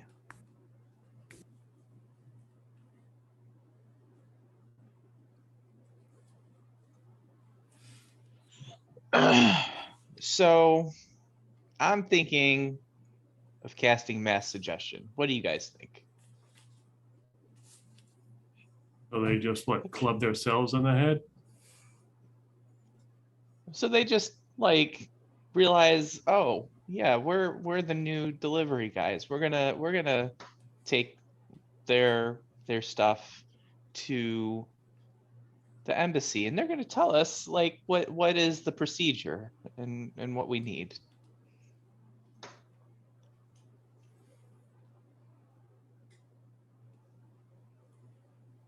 Well, I don't have any better ideas. I don't think we should do it now.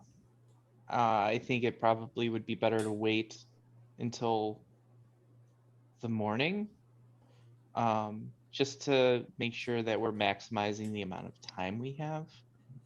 To Well, do then things. everybody's all fresh and they've rested and they're all ready for the day. It does sound nice. We could strike up a conversation with them. Maybe find out where the places to go in town are, and meet up tomorrow to strike some sort of deal on getting some wine and also helping them get it in. We can build a connection with them and use it to gain information. We would just need to make sure at least one of us looks exceedingly wealthy to be able to get their attention. These guys are not dealing with just common street level people. If we just approach them, they're probably not even gonna give us the time of day. I can be a beehole when I need to be.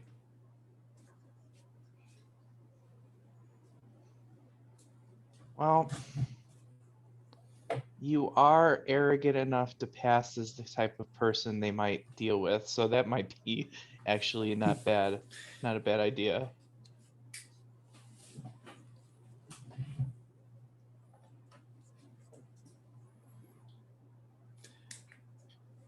All right. Make me beautiful.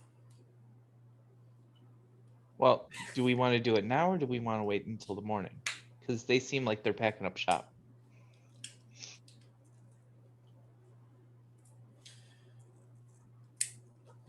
I was thinking we could use this opportunity to find out where they're going.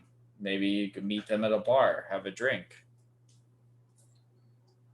schmooze a little, and then set up a deal for tomorrow. Okay, I could kind of see that. It could kind of be like, oh, are you guys closing? That's such a shame because we actually had an inquiry on a large shipment that we'd like to order. Exactly. And we could hash out the details elsewhere and, see their perspective on the merchant's perspective, the local merchant's perspective on the goings on of the empire.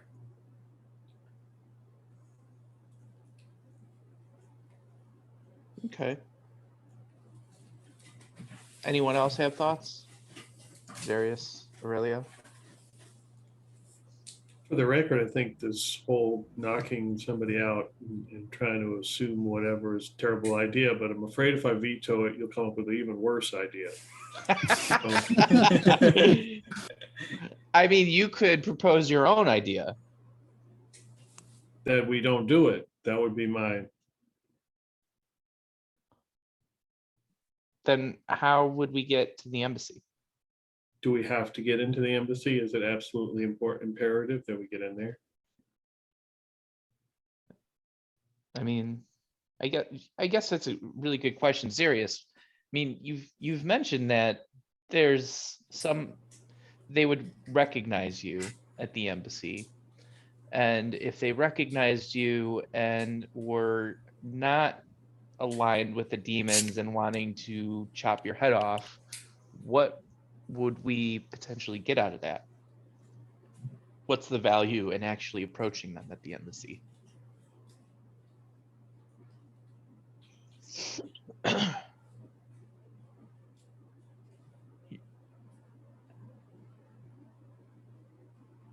you talking? Because we can't hear you.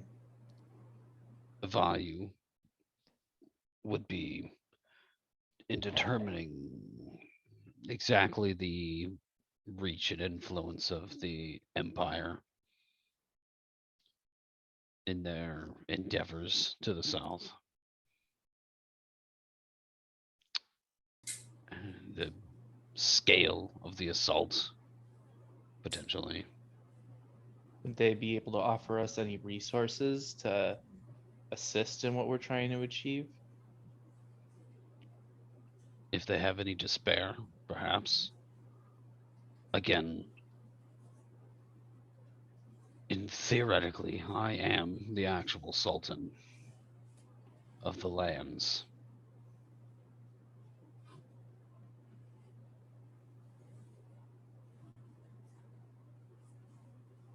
If they are friendly, they would theoretically have to do what I say, or heed me with the utmost respect.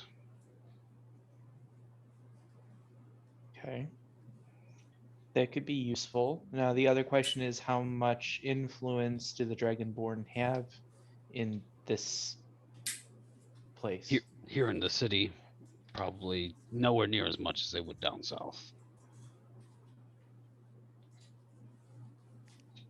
But they are here to, they had been attempting to recruit mercenaries for the war efforts down there. But they have stopped.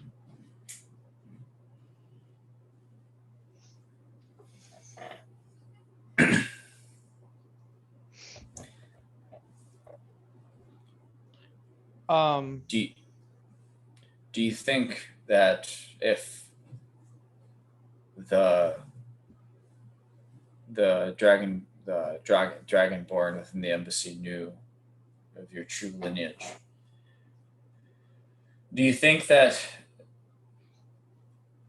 they would be, if they played along, that they would, or if they acknowledged it, that they would just be playing along and send word ahead, or if they would actually be loyal?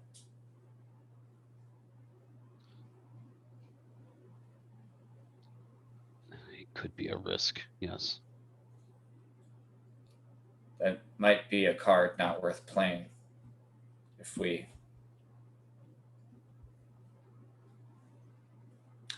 I would hate to, if the Copper Dragonborn are aligned with the Empire, I'd hate to give them advance notice of our coming.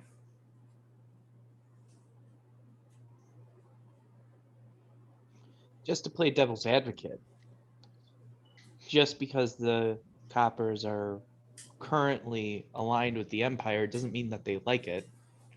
Doesn't mean that they are in sway of the Empire. It just means that they're currently in a mutually beneficial relationship. At least So- some of them are. Certainly Right, there but- will. Certainly there will be a number that are never pleased or benefiting from that. Yeah, but if the coppers that we find at the embassy are the same ones that consider Zarius to be the true leader, then I don't think that they would necessarily just out us to the Empire. I mean, Zarius is too valuable.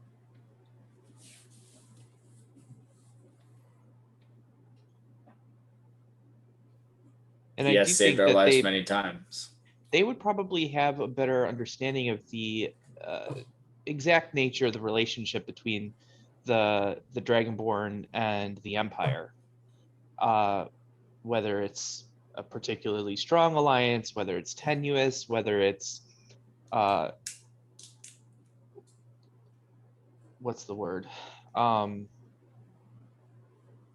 in which the Empire is taking advantage of the situation and backing the Dragonborn into a corner. You know, the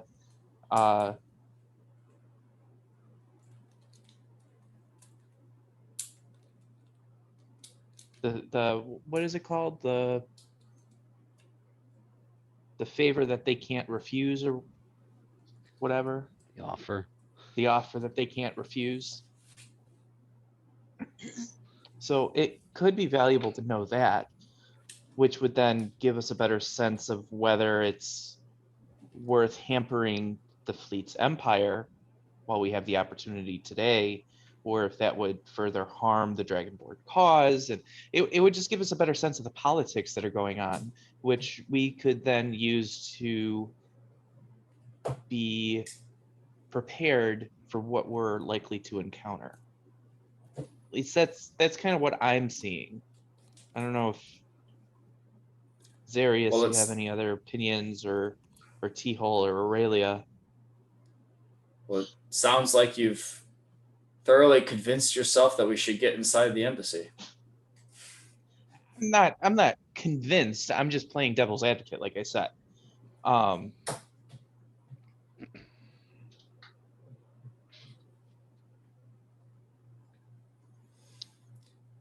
All things to consider. Yes. We have the Well, night. I mean, we can if- make preparations and make contact with the merchants and get everything ready for the morning, and then have the night to continue to discuss. They do look like they're wrapping up fairly quickly. And I did want to try to at least get one bottle of wine for the night.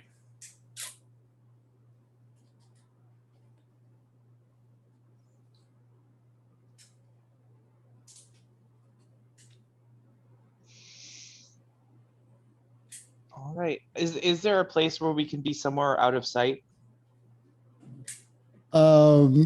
Yeah, around here. I mean, this area seems like it's beginning to clear out. You would probably, by the way, guess that the 7 people he has working for him are probably slaves. They appear to be a mix of elves and humans. Okay. So then we wouldn't even need to worry about the slaves. We could just make the head honcho have like get suggestion or mind wiped or whatever it is. All right, so once we're out of sight, and it seems probably like late enough that we might be able to use the shadows as well to help us hide a bit. Yeah.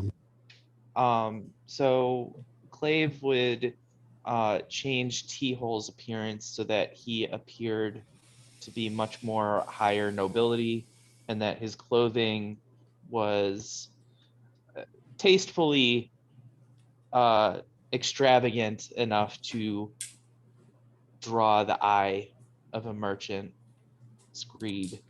I'd probably change Zarius to appear like an armed guard for T-Hole. Clave would be similarly like a guard. And then Aurelia, Clave would look at Aurelia and be like, well, what do you think? What would you like to be in this exchange?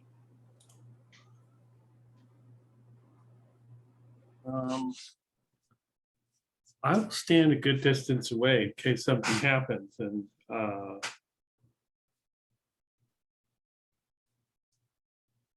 alert you in case guards or somebody show up. Okay, so you're going to be a lookout. Right. Okay. An unindicted co-conspirator. What's that? An unindicted co-conspirator. All right, so then once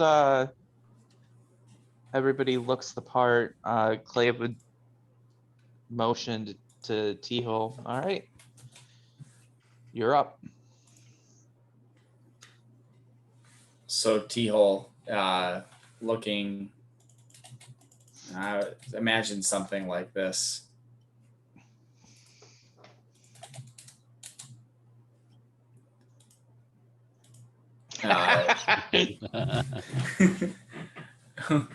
Walks up, approaches. As far away as the Empire. Oh, Did you have something specific in mind? If you do not know the specific type of wine, could you describe what it is you're looking for? I'm looking for a dark red, something a little with like a hint of chocolate and an oaky flavor. I think we could find something like that. Or are you looking for something for a special occasion? Well, I'm looking to try to get it in with some of the ambassadors. I want to make a good impression.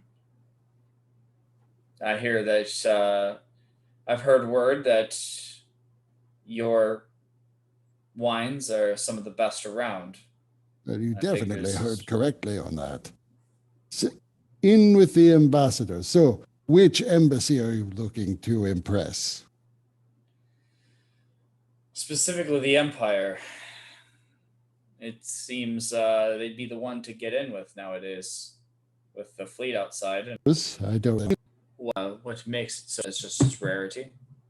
find that he's fit for the gods in my very invigorating to drink. Of a case. Well, we typically sell Cerlunian topaz for 500 gold pieces a bottle.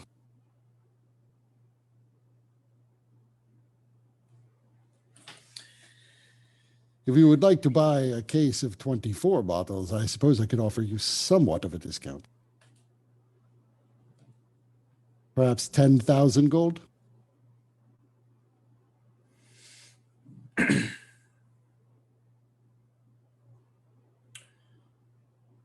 Not sure if I'll need 24 bottles.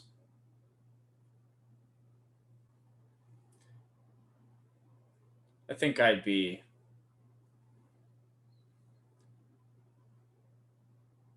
well, I do want to make a good impression. Let me tell you what. So just a question, Elsa is hanging back. Who else is there with you?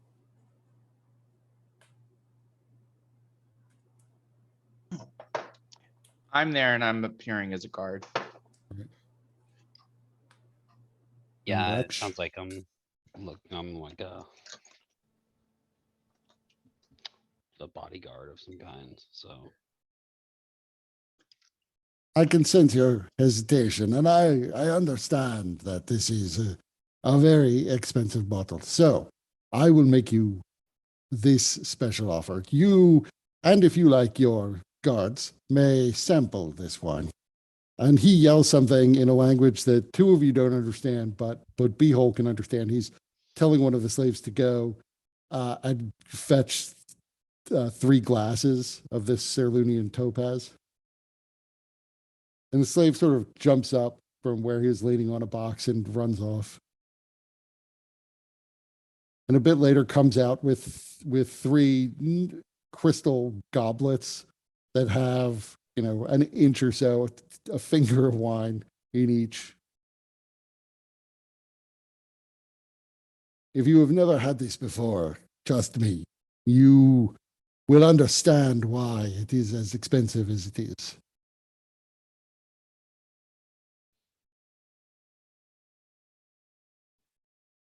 Well, As a true guardsman, Clave would decline and say, "I'm sorry, I'm on duty."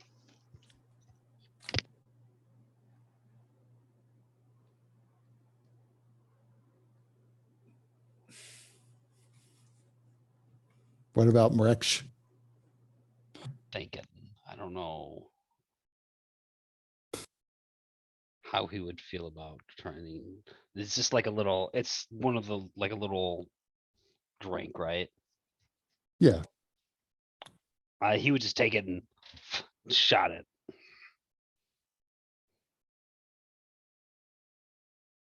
What about no, Mreksh. It's like this. And T-Hole like swirls it, gets it the nice and coated on the glass, then sniffs it and does this whole ritual, and then sips and does a sip, and then drinks the rest.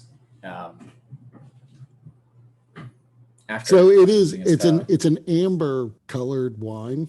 It's obviously something akin to a white wine. It does have a fairly nutty taste. Overall, it's very light, and there's almost no aftertaste to it, except a little hint of almond. But it is very good. I imagine the merchant's face was just utter horror as he watched Zarius just shoot it like a shot. Yeah, he didn't necessarily seem like he was shocked by it. It wasn't so much horror, but you could see he controlled himself pretty well. But it's, especially Zarius could see he just assumed that, you're not used to this sort of thing. You're not really the customer, though. He's really trying to Beehole, so. Right. I don't care what he says. So, and this is, this is not It just wine. reminds me of a time when I was in Ireland, and I got bartender recommended a really nice whiskey and a nice sifter glass. Jake took it like a shot, and he looked like he was about to have a heart attack. He's like, "What the fuck?" I one time splurged and got a 50-year-old bottle of Macallan, and that's what a friend of mine's like, "Oh, can I try that?" I was like, "Yeah, sure." And that's what he did. And I was like, it's like you just took as a shot like $100 worth of whiskey. Ugh. So, but I mean, the amount he's offering you, it's not nearly enough to get anybody drunk or even buzzed off of this little bit of it. But it's a good tasting of it. Yeah. You are right. That is certainly delicious. And you do sort of notice, Zarius and T-Hole, both of you notice that after you take it, it does sort of feel like your eyesight is a little bit sharper and things are a little bit clearer.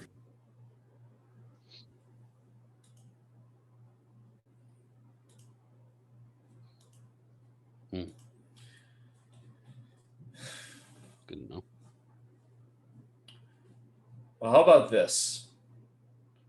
I'll take a bottle now, and I I would like to know the next level down, because you can't lead with a great wine. You have to work up to it. So I want this to be the coup de grace. What other vintages do you have that may be a step below this? And you're trying to impress, again, the Empire. Yes. Well, I suppose if you're going to be presenting them with a variety of wines, they're probably not as familiar with, well, there's the Sarlunian Special Red, but most Northerners don't generally have a taste for that. It's bitter. I enjoy it. Many people enjoy it, but I'm not sure that it would be a good thing to introduce them to. There's Westgate Ruby. That sounds promising. That is not quite so expensive, although usually it would be sold for 200 a bottle. I suppose we could bet you a glass of that as well. Obviously, your friend is not much of a wine drinker, so perhaps save a little bit of it. Of course, that'd be lovely.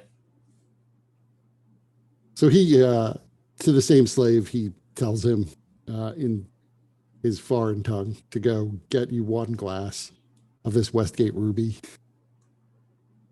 Actually, he tells him to bring back 2 glasses. And the guy comes back, and he takes one, and the other one's given to Beehole.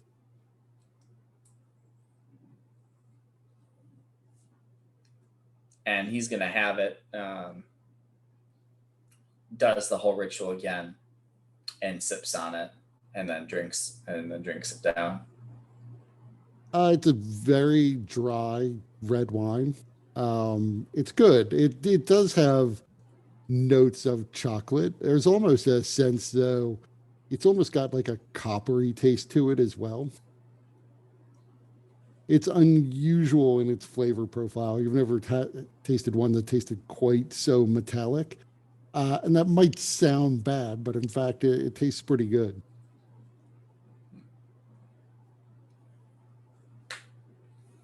He would have also told him to bring back 1 bottle of the Sarlonian Topaz. Gotcha. Well, I think I'm going to take a bottle of the first one, and I'll take 2 bottles of this one. I'd like to come back in the morning and get 3 bottles of the Sarlonian Topaz. Very good. I mean, I we could get you all 4 bottles now, but if you want to come back, that is no problem at all. We will be open shortly after sunrise. We'll be here. His servant goes off and comes back with 2 bottles of the Westgate Ruby.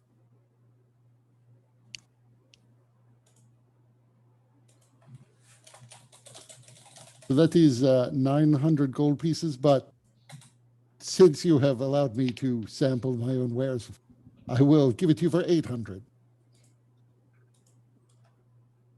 It's quite reasonable. Thank you. And T-Hole will handle, and I hand him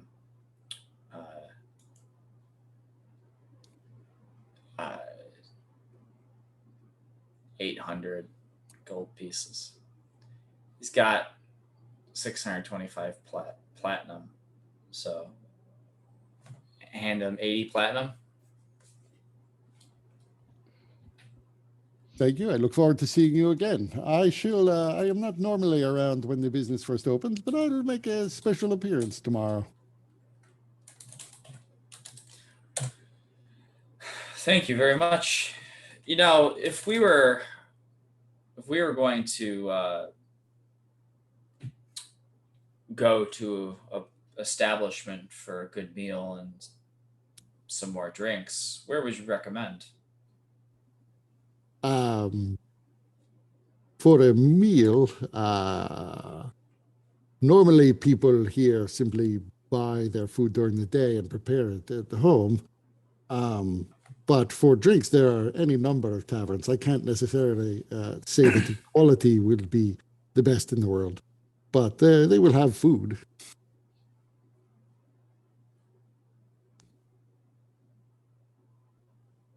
Ah, okay.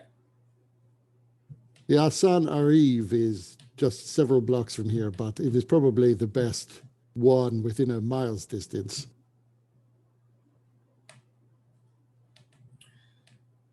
Well, thank you. It's very helpful, and well, I hope you. I'll see you in first thing in the morning. Absolutely. I will. I look forward to seeing you then.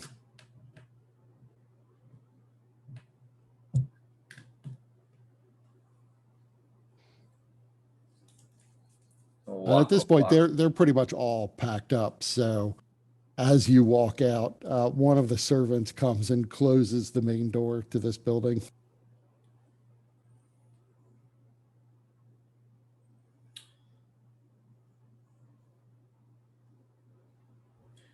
Well, I mean, you notice, by the way, it's not super secure given that he has fairly expensive stock. None of the expensive stock that you saw seemed to be stored in the room you're in.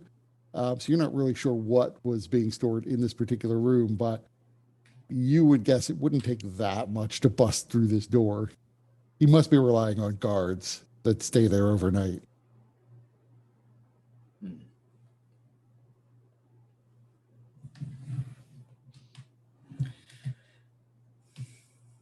Well, it doesn't seem like the Empire is much of a concern, at least to the merchants. That they're just, or the ruling council.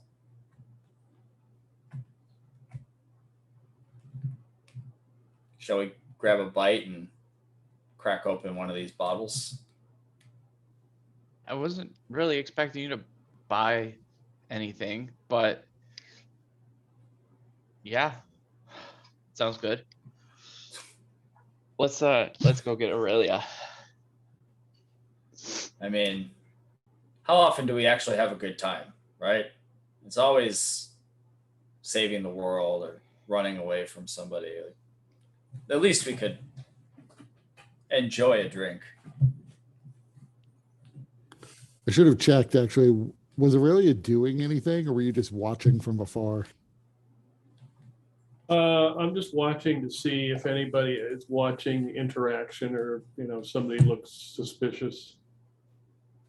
Able to wander around in disguise. You're pretty sure nobody was paying attention to the group.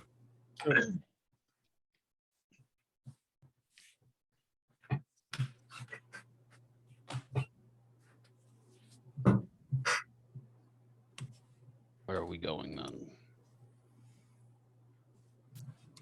I forgot the name of the tavern. Asanuriv. The Sonarive. Sonarive. That way.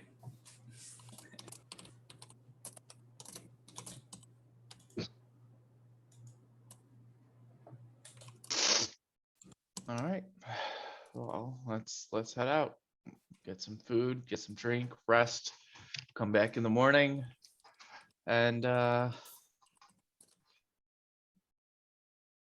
yeah, take care of that merchant. Get in to the embassy.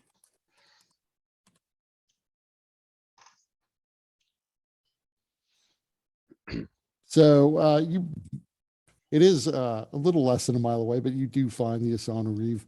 It appears to be a fairly high-end tavern. And it doesn't appear as though it's an inn at all, but it appears to be more or less a drinking and smoking establishment.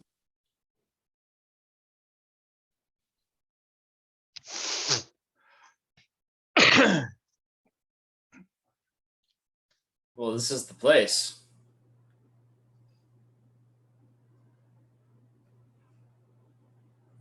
You're going All in? right. Yeah. Yeah. So as you go in, there's a man in silk robes who's standing next to the door. Hello to you all. Would you like to have a table? Please. Yeah. Follow me. And he leads you over, weaving around a few tables. There, it doesn't appear as though there's probably a dozen tables, I should say, in here, almost all of which are filled. But he takes you to one of the few empty ones. A server will be with you shortly. Do you know what it is you want? Smoking, alcohol, both?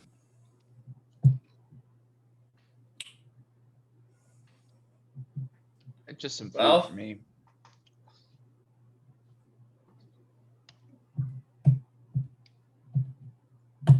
I'll take a smoke.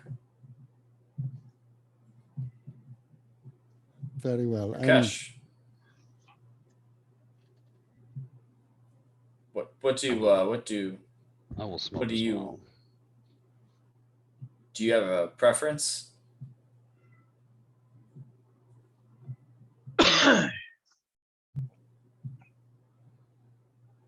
Do you have hookahs here?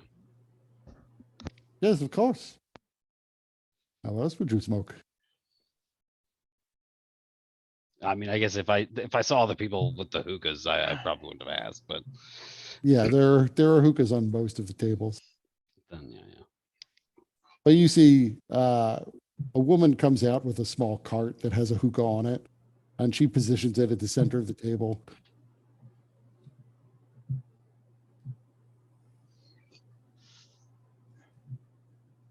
She proceeds to then describe to you various kinds of tobacco that you can buy, and that she will load into the hookah so you can smoke. Deal B-hole, just pick whatever the first one she says is. And she goes and comes back with a small paper package that she pours in. She then, her finger, then a little flame appears right at the end of it, and she reaches in, and you see something ignites inside the hookah. And she then says, if there's anything else you want, just to flag her down. Of course.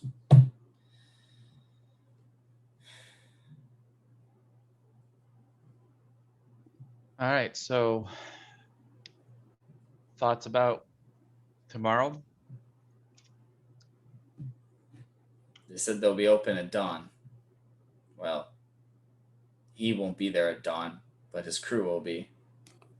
Well, he said that he was going to make a special arrangement to be there for the Yeah. sale of the additional wines that you requested. So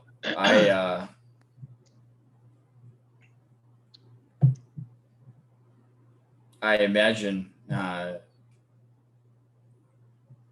maybe Aurelia could get him from behind, since we came as myself as and two bodyguards. He hasn't seen Aurelia or Elsa. I mean, Elsa could look completely, all of you could look completely different tomorrow anyway. That's true. Yeah. I mean, I think the best thing to do would be to cloud his mind personally, perhaps with suggestion spell, or well, probably suggestion would be the best idea. And if we could do it away from sight from his servants, then his or slaves rather, then his slaves are less likely to cause a commotion or any concern. I don't know how loyal his slaves are, but we still don't want to bring any unnecessary attention to ourselves. That seems reasonable to me. Just use it to have them help us get inside and deliver. One thing that I think would be helpful as well is Zarius, if you could, you are able to see magical auras, correct? The use of a spell, yes. So while we're making the approach, if you could prepare for that, just so that we could anticipate if he has any magical wards that might hamper the spell work to cloud his mind and charm him. Potentially, yes. Remind me again, whenever I like send Kepri out, like after that 100 foot, I lose my visual ability, right? Right. Yeah.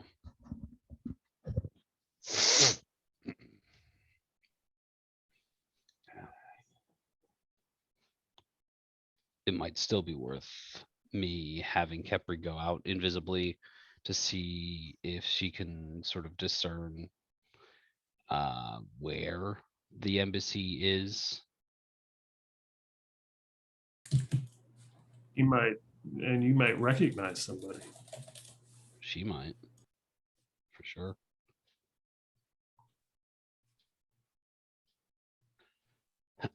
So I think I might have Kepri do that. Invisibly go sort of scout in that area. And just see if she can determine where the embassy is. Okay. And she can come back, say, yeah, I know where it's at, that direction, so far. Yeah, that would be good. A little less wandering about in the dark, so to speak. So she flies off. If I could see where it was at, I could potentially get visual within. But she should potentially know people who would be there. No, I think it's a good idea sending Kepri out.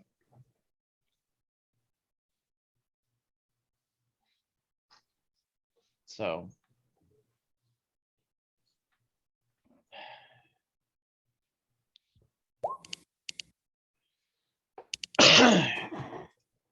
Aurelia, I know that you aren't thrilled about the whole plan.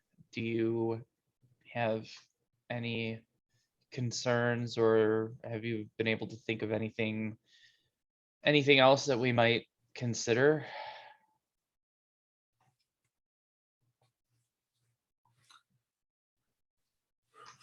I don't know. I mean, so from what I gathered,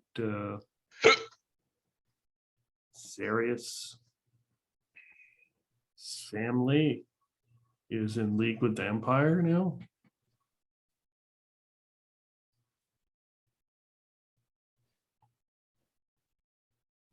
It would seem that might be the case. So there's no Family is a- telling. There's no family is a- telling what they've told. What's been said about Zarius. Even if he were to show himself, they may arrest him on the spot or go after him. So I think we may have been compromised already. You know, that does raise a really good point that, I mean, if the Empire offered their support to Zarius's people, what was lost or what was exchanged for that? And did it include any particular issues with Xarius. But then again, the Empire would have had to know that Xarius is the next in line, and considered the what's the title, Xarius? Sultan? Sultan. Probably why they aligned with him.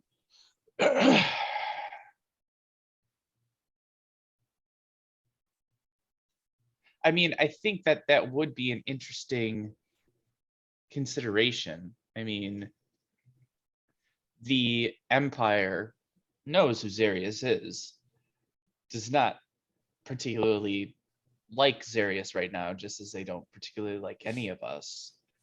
And that may have been a condition for their help to denounce any claim Xarius might have as a leader. They may have made that claim thinking I would not return. Yeah, is reasonable. It has been many years since my banishment.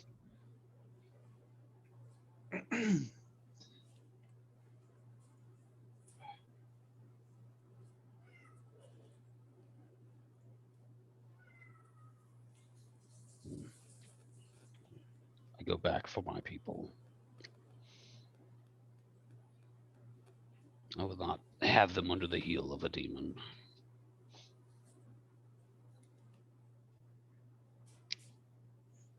No, I agree. It's your people need to be saved, and the Empire needs to be stopped. But It is- first things first. My instincts tell me that they are related to everything else. We know that we have been told that Mordenkainen is down here in the area, disguised as another. We know that he was working to prevent the opening of Eternity's doorstep. Wait, so Mordenkainen is here? Where did you hear that from? From the ghost. When? What ghost? When me and T-Hole smoked of the ghost weed. Oh, okay. I remember that now. I forgot I who was we pre- talked to, but I was pretending to be high on class grass.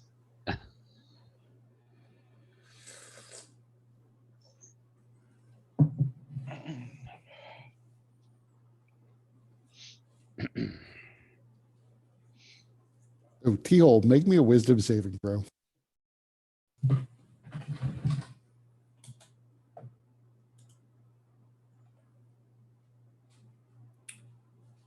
All right. Nice. So for a second, you feel almost as if something is trying to like press down on you, but then it goes away and you're not really sure what it was.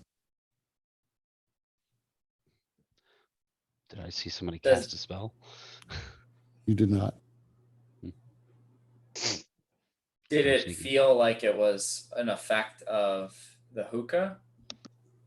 No, it felt almost like the air around just your head started to get denser for a second, but it dissipated. There's a head popper in the building. There's a head popper in the building.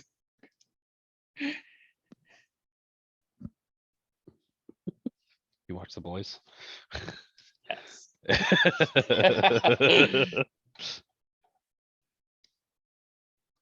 So with that,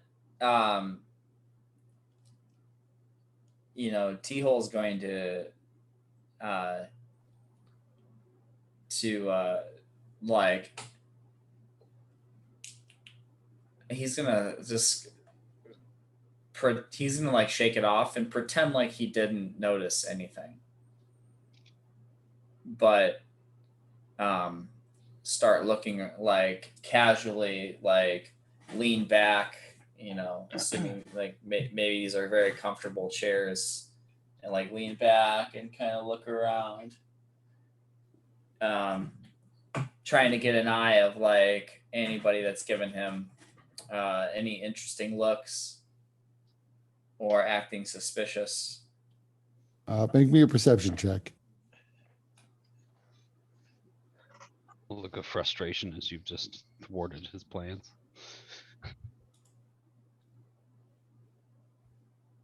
Yeah, you don't see anything out of the ordinary. I mean, some of the people in here are pretty high. So not everyone is, most of the people look a little maybe zoned out, at least the ones who are high.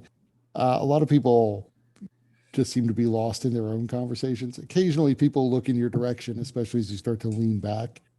But nothing seems all that out of the ordinary.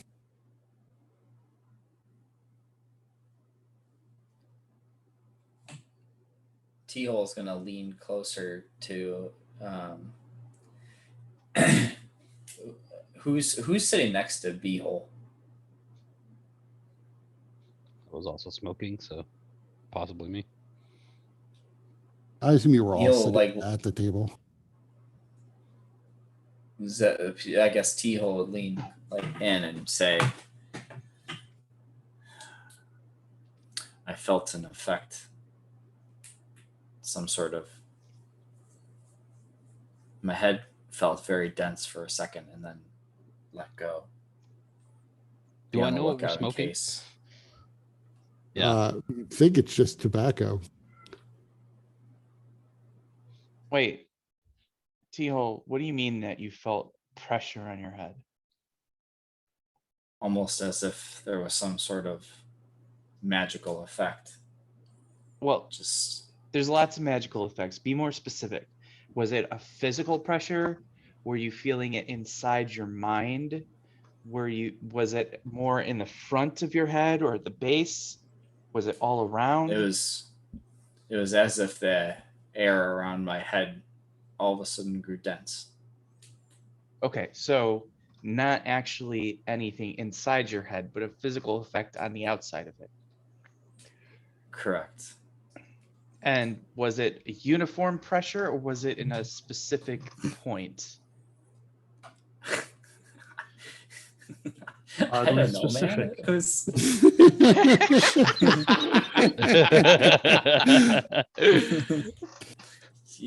uniform. I mean, Clave is trying to diagnose and figure out what kind of magical effect might have caused that. Is Clave aware of any spells in particular that might replicate what T-Hole is describing? Not really. People experience spells in different ways. So it's a little bit subjective as to how a spell might impact you, especially if it's one of those spells that most people wouldn't notice and he just rolled really high.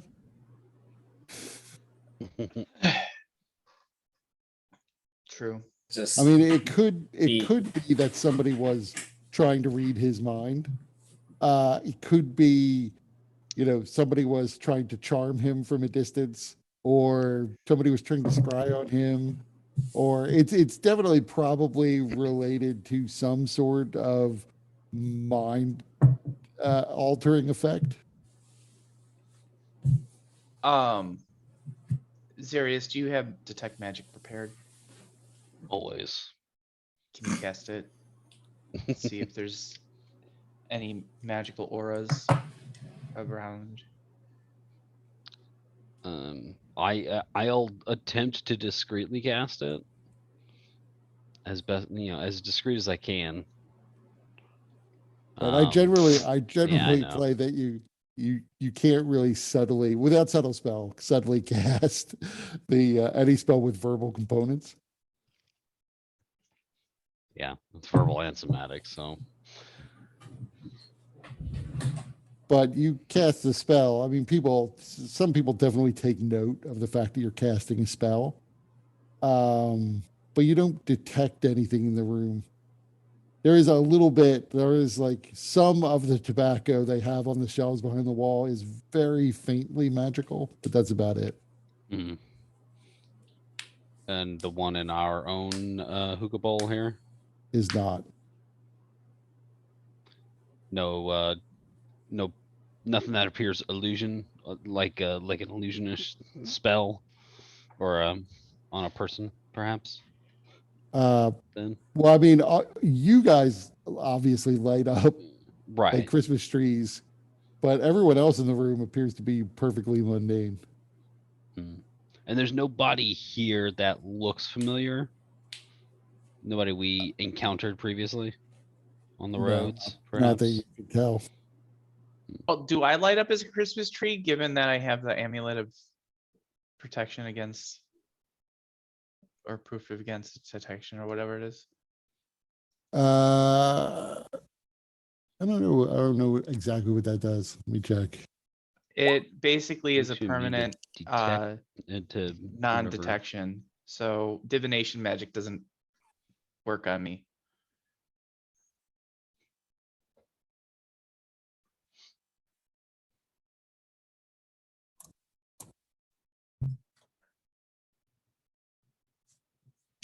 Then I assume not. Okay. Guess I'm a little unclear on whether or not it actually blanks out all your equipment too. Here. But-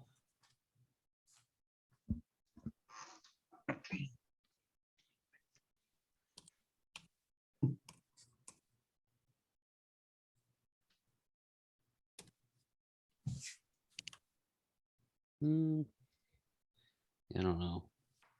Whereas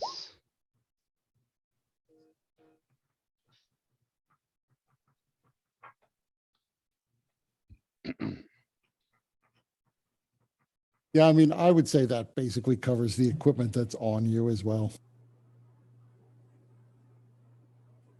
Cool.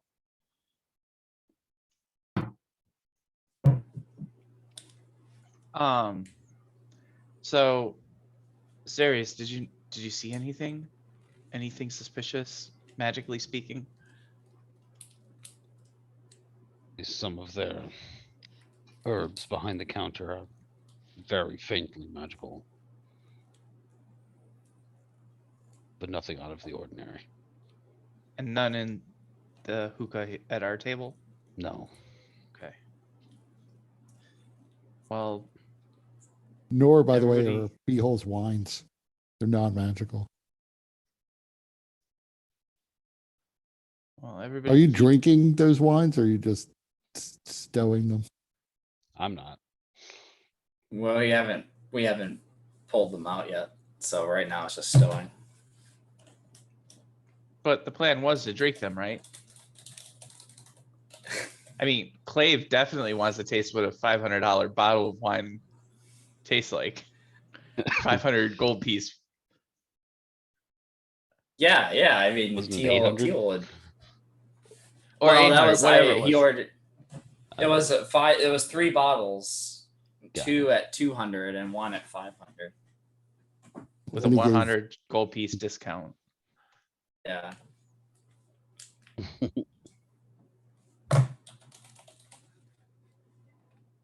um, but yeah, like he would hold off while there's still like kind of a heightened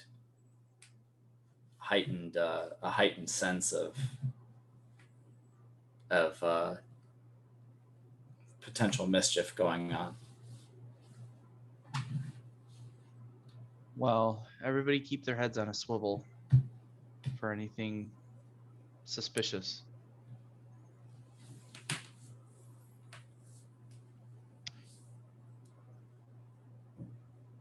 Don't let anyone pop your heads.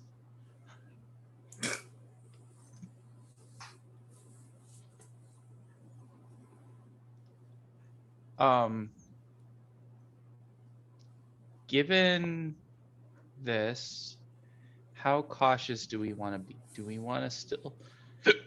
Do we still want to actually room here? Or should we find somewhere else? Oh, this They have place rooms doesn't. here. Right. This place isn't an inn, it's just a tavern. Okay. Yeah.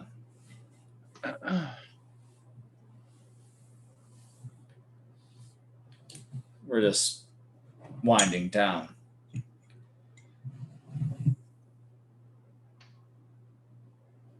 Or winding up, I suppose. Now, as you're talking, you see on a stage in the corner, two musicians come out with instruments of a sort you've never seen before. They very lightly, very quietly begin to play.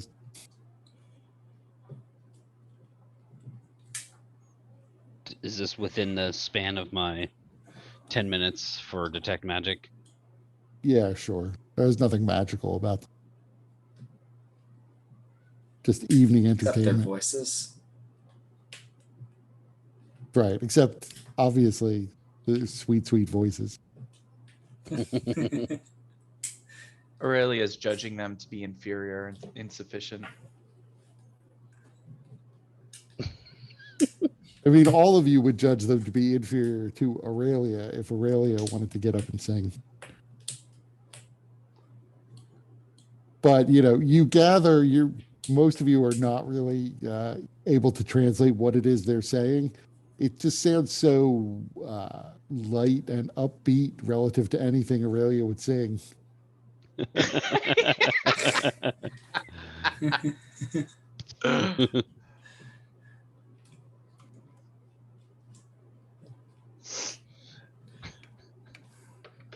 Well, We should find a place to sleep. yes, it's getting late. And yeah, we should figure out our sleeping situation. Were you given the Right, name let's of do an that. inn? No, I wasn't, and probably a good thing. If there was, I was referred to this particular place. If we have unwanted company and it's due to our new friend, well, glad that I wasn't suggested a place to sleep by them.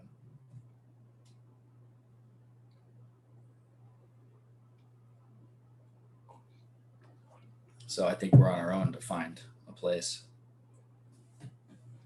Well, I'm sure we can ask the servers Maitre here. d'. Yeah, they'll know where we can go.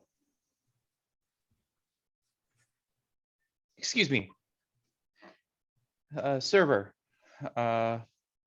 She comes over. We have a question. We're looking for lodging for the evening. Do you have anywhere you would recommend? Well, it depends. What sort of accommodations are you looking for? Nothing too fancy, but we want to be safe and secure. Well, just a few blocks away, there's an inn that should be able to take you in. It's not overly expensive. It's a little more expensive than you might get if you went to, say, the Travelers District or one of the poorer areas. I've never heard of any crimes happening there, so I assume it's very safe. Excellent. Well, thank you. That's all that I had. I don't know. Does anybody need anything while they're here? No.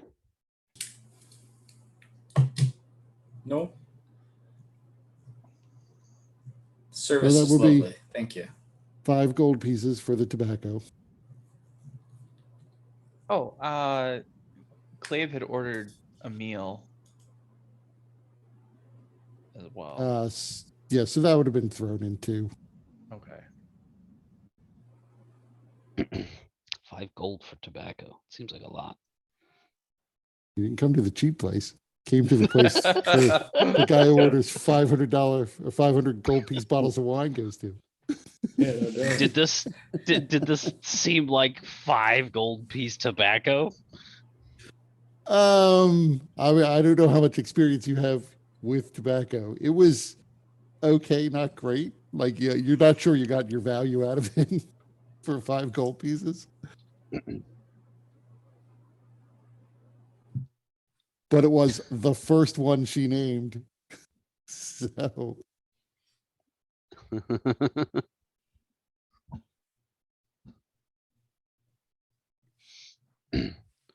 So then, can we get some of it to go for this 5 gold?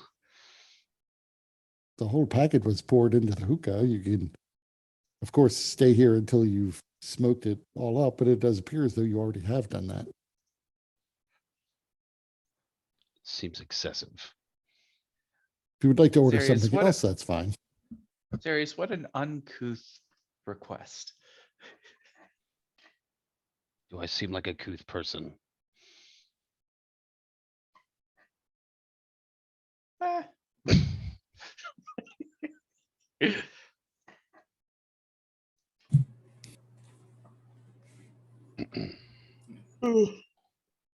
Well, thank you for the service. It's been very helpful.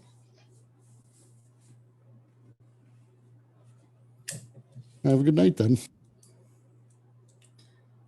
Get off. She and walk she out. wheels out her cart and moves the hookah over onto it and wheels it away. Hazer.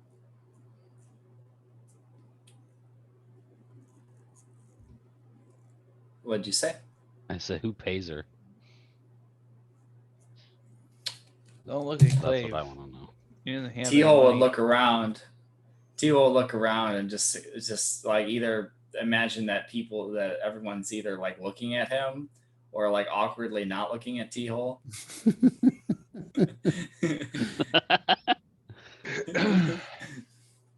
Getting our shit together. That's what I'm doing. And then he would pay her the 5 gold. And then give her another 3 gold as a tip. She thanks you for that. I thought this was going to be like dine and dash action away.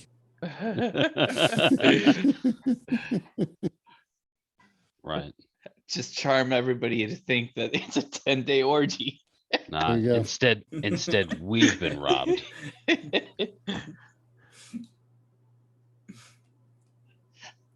Get up Abby, and you, walk you out. definitely have enough magic that if you wanted to pull a fast one, you could get away with it. But is it worth it? Not for 5 gold.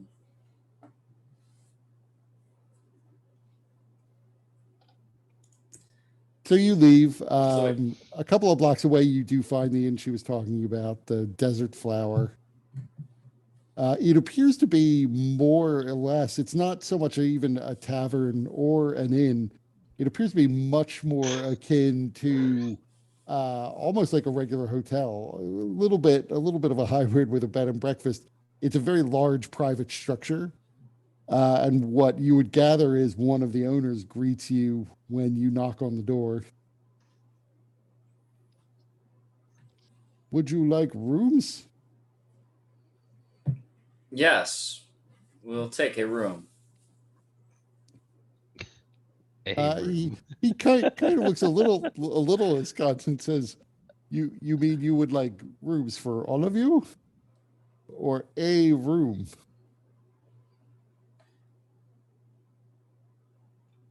We sleep Feels together. like well, one person will be paying, so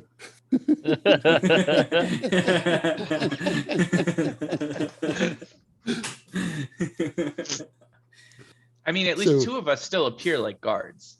right. Teal's like, I would like a room. I don't know what the rest of these guys are going to be doing tonight.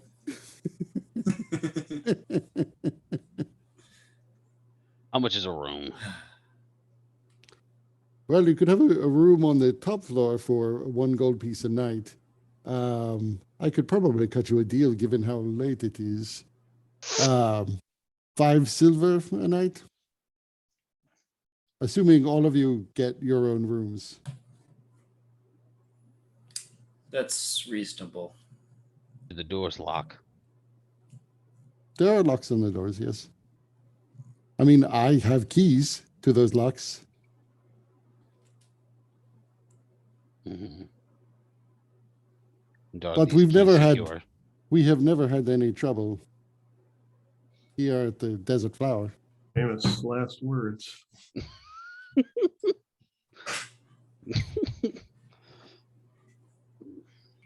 I will take my own room. D-hole Obviously, decided to the- split. Obviously, the woman will want her own room. The other two, are you sharing a room?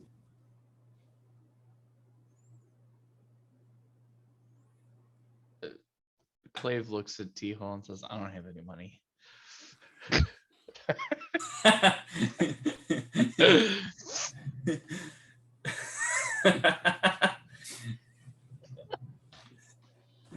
I feel like Brex We'll get said, separate I don't rooms." have any money. I'll have my own room.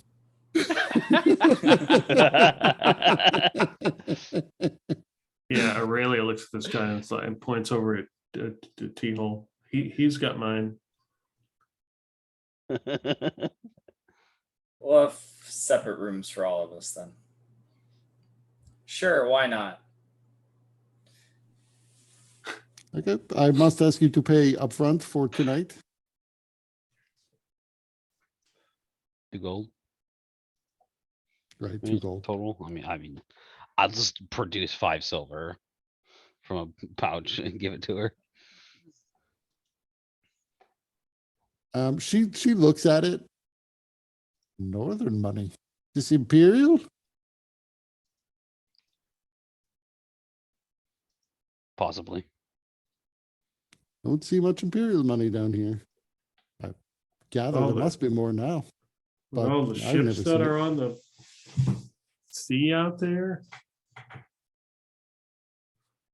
I've never seen any Imperials in this part of the city. I'm sure Which they've part of the been city there. have you seen them in?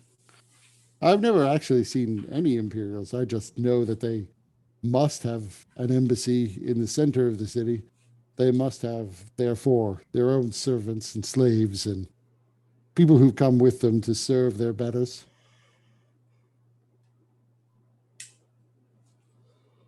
Actually, I'm gonna need her to produce change for me, so I don't have any silver. So she can bring you change. Well, depending on what do you want change for? She might not I'll have just give change her for like gold. a gemstone. Change for a Okay, she could definitely bring you 5 silver. Yeah. Perfect.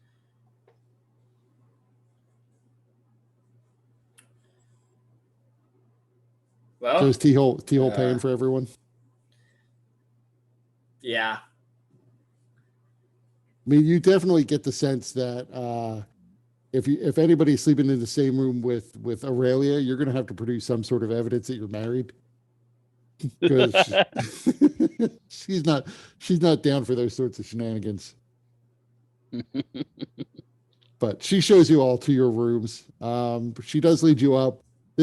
Most of the buildings in this area are 1 or 2 stories. This one's 3 stories, and she leads you to the very top floor. It doesn't appear, and that's not super unusual. Usually the higher level floors are a bit more expensive because you've got to deal with all the stairs. But there do seem to be 4 empty rooms that she points out to you. They're nice. They're not big, but the furniture is very nice. The beds are soft.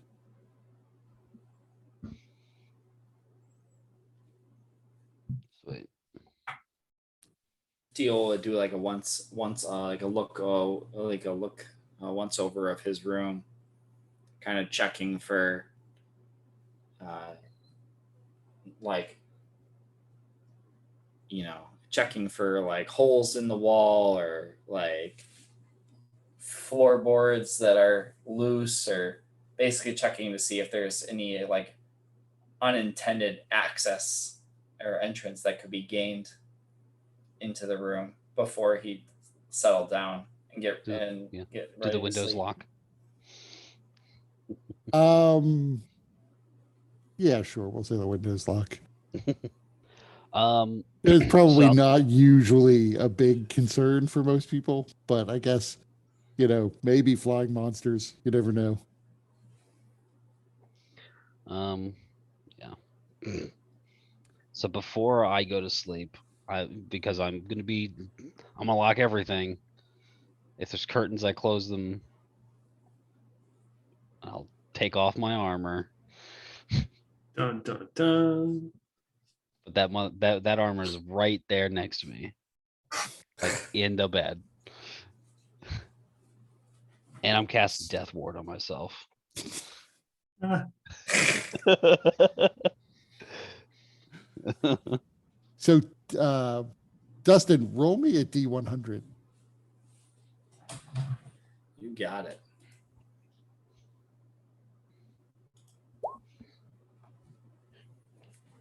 So you actually do not find any sort of secret doors or other ways in or holes in the wall. doesn't mean they're not there.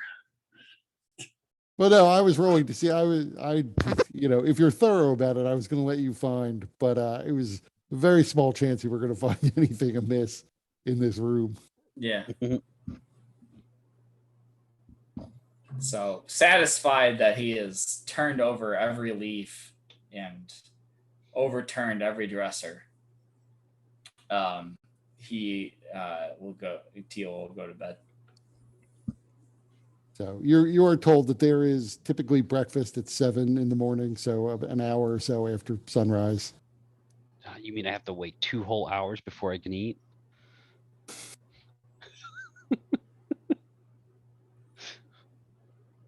And then there is a bathhouse behind the building if you want to take a bath in the morning. But the night passes, nothing happens. Yeah, Clave would have cast Tiny Hut.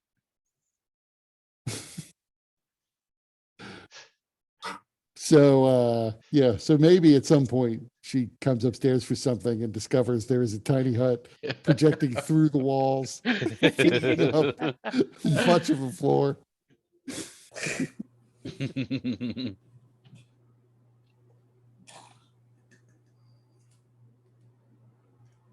So when we wake up, kind of get everyone together and head over to When you wake the up, wine merchant. first, I assume Clave is recasting seeming. Yeah. And mage armor on myself. And is everybody basically looking the same? Yeah. Let's see. So you head back to the wine merchant. Big Kepper, you find Oh, I forgot. Yes, you're right. So Kepri comes back. There's a little bit of telepathic back and forth trying to figure out. right. Kepri trying to figure out where you are now. Since presumably you sent her out before you went into the smoking bar. Yeah, I guess so. Yeah. And she did manage to find what she believes to be the embassy for the Dragonborn. Okay. Did she recognize anybody there? No, she didn't recognize anybody that she saw, but she saw 2 Dragonborn standing outside who appeared to be guarding the place. Okay.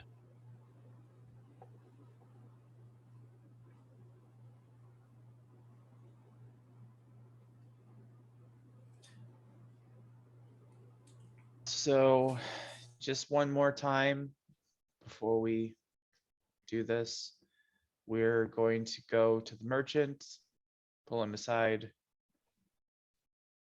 muddle his mind, and then use his shape and possibly his slaves and wares to make our way into the embassy district.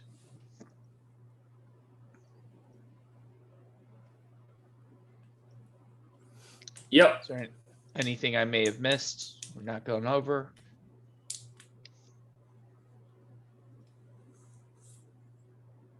Okay, I take silence as acknowledgement. That's it. Or T-hole Very still spells, hold on. T-hole still waking up. I was Alright, preparing so spells. Clave will make sure that T-hole looks like the wealthy person that he did before. Myself and Zarius look like guards. And I'm also going to make Aurelia look like a guard as well. Unless Aurelia wants something else. I don't think that would, I don't know, would that even work in the city, me looking like a guard? Why not?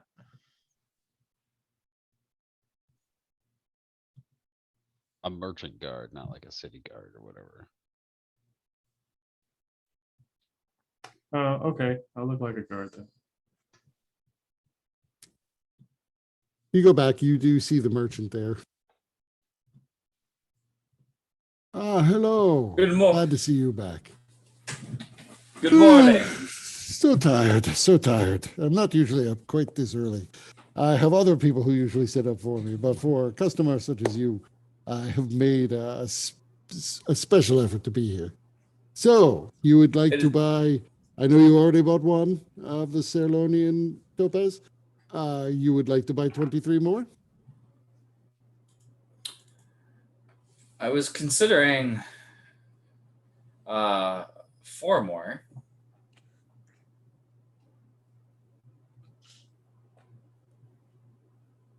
Less enticing. Just a couple under 23 and practically the same e- number. Excuse me, sir, but I think you did consider increasing the number, but, and forgive me for speaking out of turn, but I thought that there was something that you needed to investigate just to make sure that the quality was to your standard. Are you talking to me or are you talking to the guy? Yeah, I'm talking to you, Beehole. So first of all, Behold, make me persuasion check.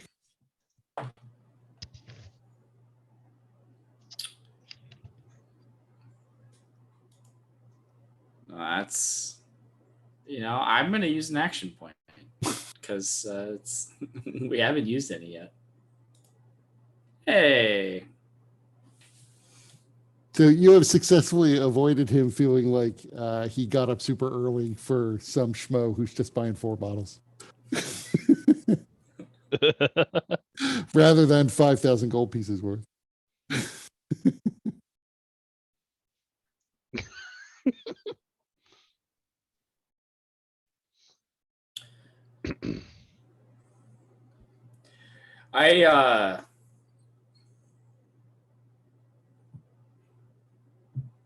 There's a problem with the quality. I gave you a sample. Thought it was very good myself, and then you had the bottle. I assume you've partaken of it. I can give you another sample. Obviously, every bottle is different. There is always a possibility that a bottle will have some defect in it. Perhaps it is corked or something else. I cannot always guarantee quality, but I can give you a sample from a different bottle, or I can open one of the bottles you propose to buy. well, I sure hope quality is guaranteed for 500 gold pieces a bottle. That is Like, that's- simply not the way wine selling works. If you have a problem with it and you bring it back, I will refund your money while you're here, but I presume you will be gifting it to the embassy, correct? If they open it weeks from now, it would be very difficult for me to determine which bottle was sold to you versus to some other person. Of course. I was just, of course. No, we partook of the bottle last night. It was very delicious. Then 4 bottles. And he goes into the building, and there's a crate that's already open, and he pulls 4 bottles out and walks them Is there- over. Is there anybody in the building with him? that Yeah, we there's a can see? variety of people who are milling about, including like there are 3 people who don't appear to be slaves, but they're working like a little bizarre tent that's been set up outside the building itself. There's a whole row of people who are setting up shops and conducting business along the street. Inside the building, you could see there are people just moving around crates.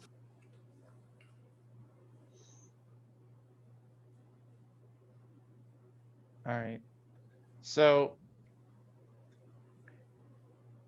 while the merchant takes a moment to go inside to pull some bottles out, Clave is gonna kind of nudge T-Hole and remind him we need to get him away from everybody. Can't you just talk to everybody? Thought you could convince them all. Not while everybody's watching. And the more people, the more risk. They're slaves. We don't need to convince them. We just need to convince their master.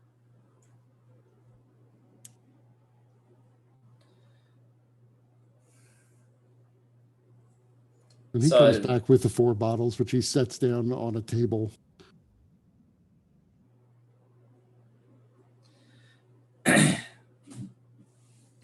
Is there like looking around? Was there like is there like a spot that is there a spot that is kind of hidden from view or kind of secluded? I mean, there's relatively fewer people inside his building in the storage area, but you don't see any place along the street where there's like nobody. You'd have to like get him in between 2 buildings or lead him away from the street for that. Yeah. And then and that- there are also back rooms beyond this storage area. I have to sample some of your wine in this alley.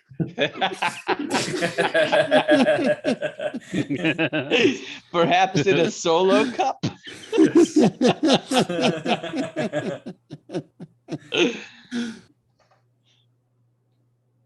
So, Clave is gonna once more speak up. Forgive me, sir. I know it's not my place, but while you were drinking last night, you did mention wanting to peruse his wares personally to see if there were any things that struck your fancy. I don't know if you recall. And Oh forgive me my! if I'm speaking out of place, but Normally, I would. Normally, like Beehole would lift his hand. and Clave responds Normally. appropriately. I'm surprised Teal didn't just backhand you. You trying to get fresh? Normally, I would punish such insolence. I'll do it for you, sir. And I Sorry. slap Clave.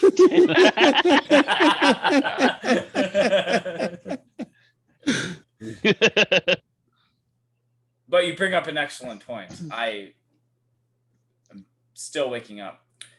There was I wanted to try and get a wider range of samples.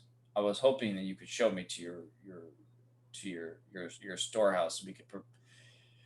We could have a better sampling array than the one that we had last night.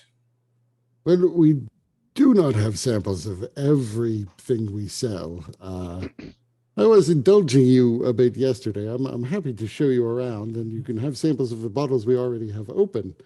But I hate to continue to open. I would hate to open one of every bottle, as obviously the bottles we open we cannot sell, and they do not stay fresh forever.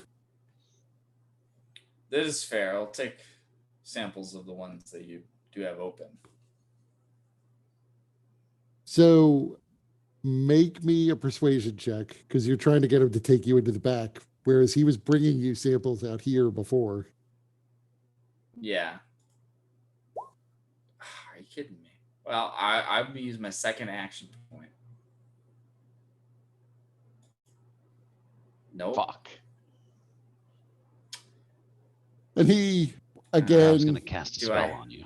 It speaks. wouldn't have mattered in that specific instance, but I was going to cast Eagle Splendor on you before we got here, and I totally forgot. Again, looking at those rolls, it wouldn't have mattered. He again commands one of his servants to go and prepare a flight of wines, directing them specifically that they only need to get one glass of each just for you. And then you see he turns around and goes into the building, into the storage area a bit where he actually has a little table set up with 2 chairs, and he sits in one and motions for Behold to sit in the other. They will bring So- our samples here. Very well. So what So, business are you in? Behold.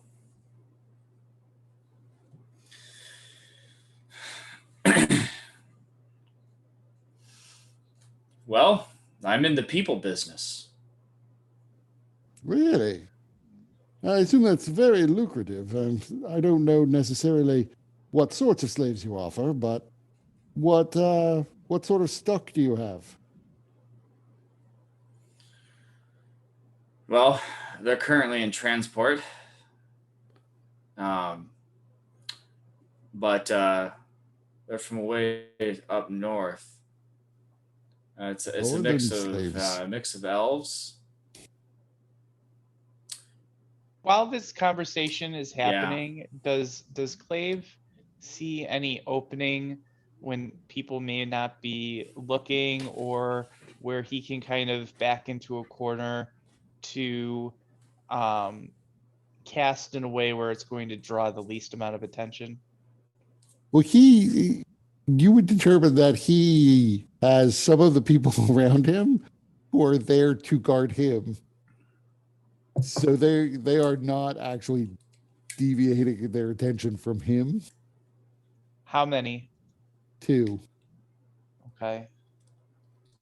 And Zarius, did you cast Detect Magic before we got here? I'm a step away and go cast Detect Magic.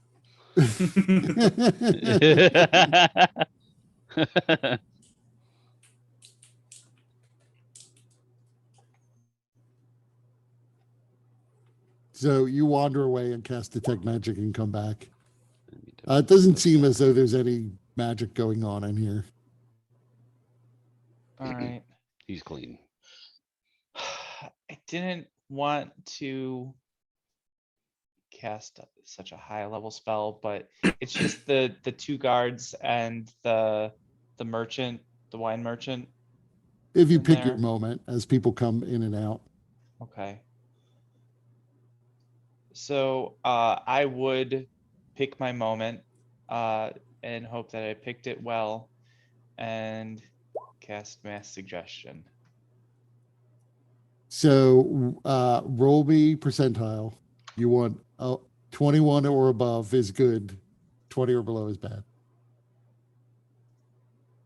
Whew. So We're yeah, close there, man. yeah, you are able to cast it when there's no other servants in the room. Very shortly after you've cast it, the door opens up and someone comes in with a crate that he then carries out into the street for one of the stalls. But you do manage to get it off. So let's see. It's a wisdom save, right? Yes. DC 18.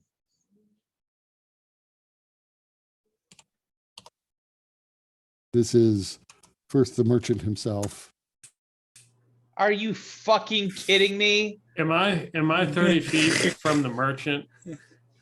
It's up to you.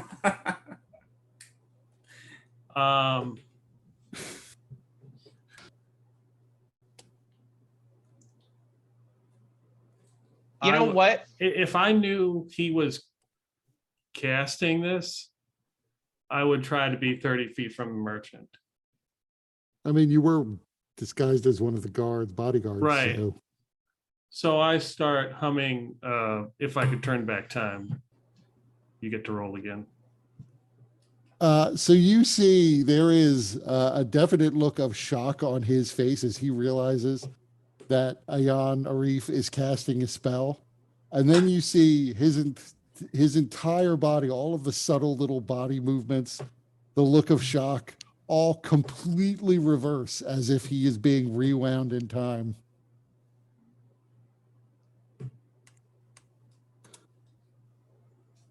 Okay. And he fails. All right. So I am going to approach him and say,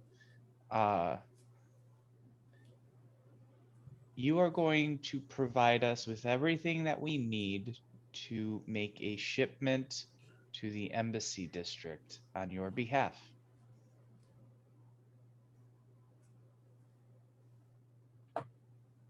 So he gets up, and then he yells out into the street for two of the servants to come in. It proceeds to tell them, I mean, actually, Clave can't understand this, but Beehole can understand his language. So he basically tells them to go and gather up the shipment that's going to the Imperial Embassy and all the paperwork needed.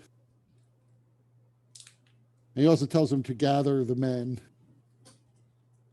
And the two servants run off. And within about 5 minutes, you see three other people show up. Three other servants come in from the back room, start moving in crates. Eventually, a camel is led around, and they begin to strap it to the side of the camel.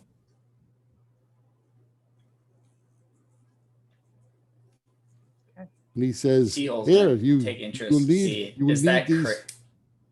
What? I said Teal's going to check to see if they loaded up that crate full of the Sarlonian topaz. Yeah, that is not what they've loaded up there. You're not sure.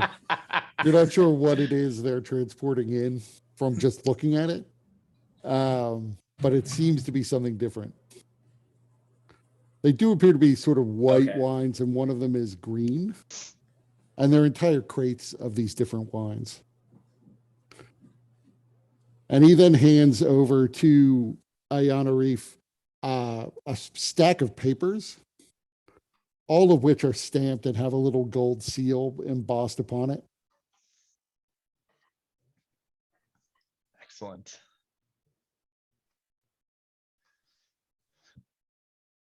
All right.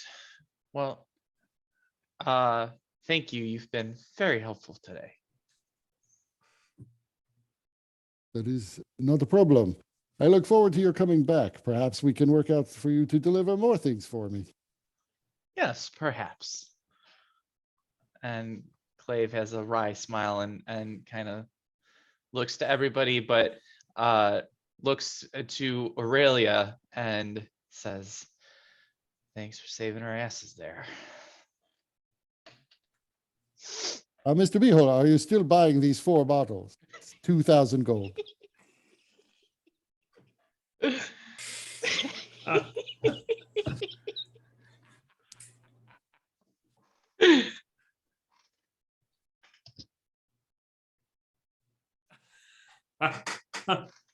Why? Yes, I am still buying those 4 bottles. And he'll hand him 200 platinum. Thank you very much. I look forward to when you get back.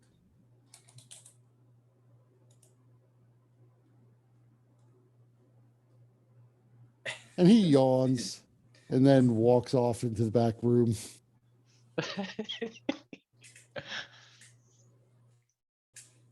All right. And the three people who loaded up the camel are just sort of looking confused at one another. Oh, you are leading us to the embassy? Yes?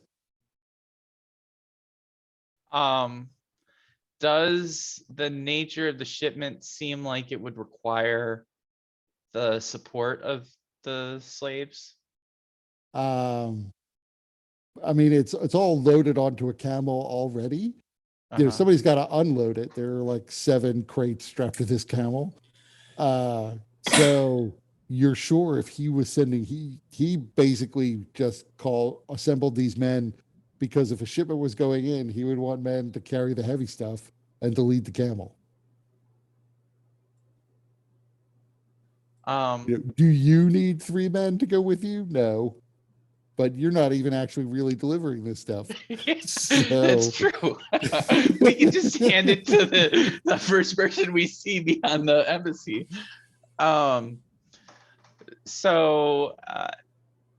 Yeah, I think Clay would say, no, we have it under control. The master will be perplexed at the very least and possibly upset if we did not do our service to him. But you are going to. I have my own slaves. Thank you. They will take care of us. So they look confused. Make me a deception check. You can make it with advantage because you're tag teaming them.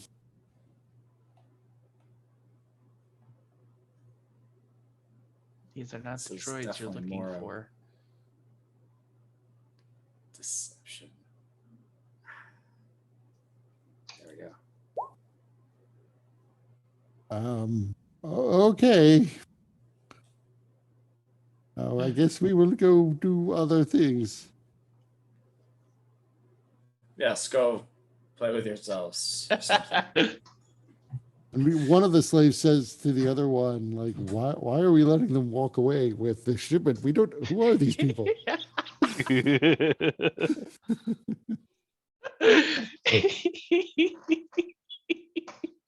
But they back away. The camel is yours to lead.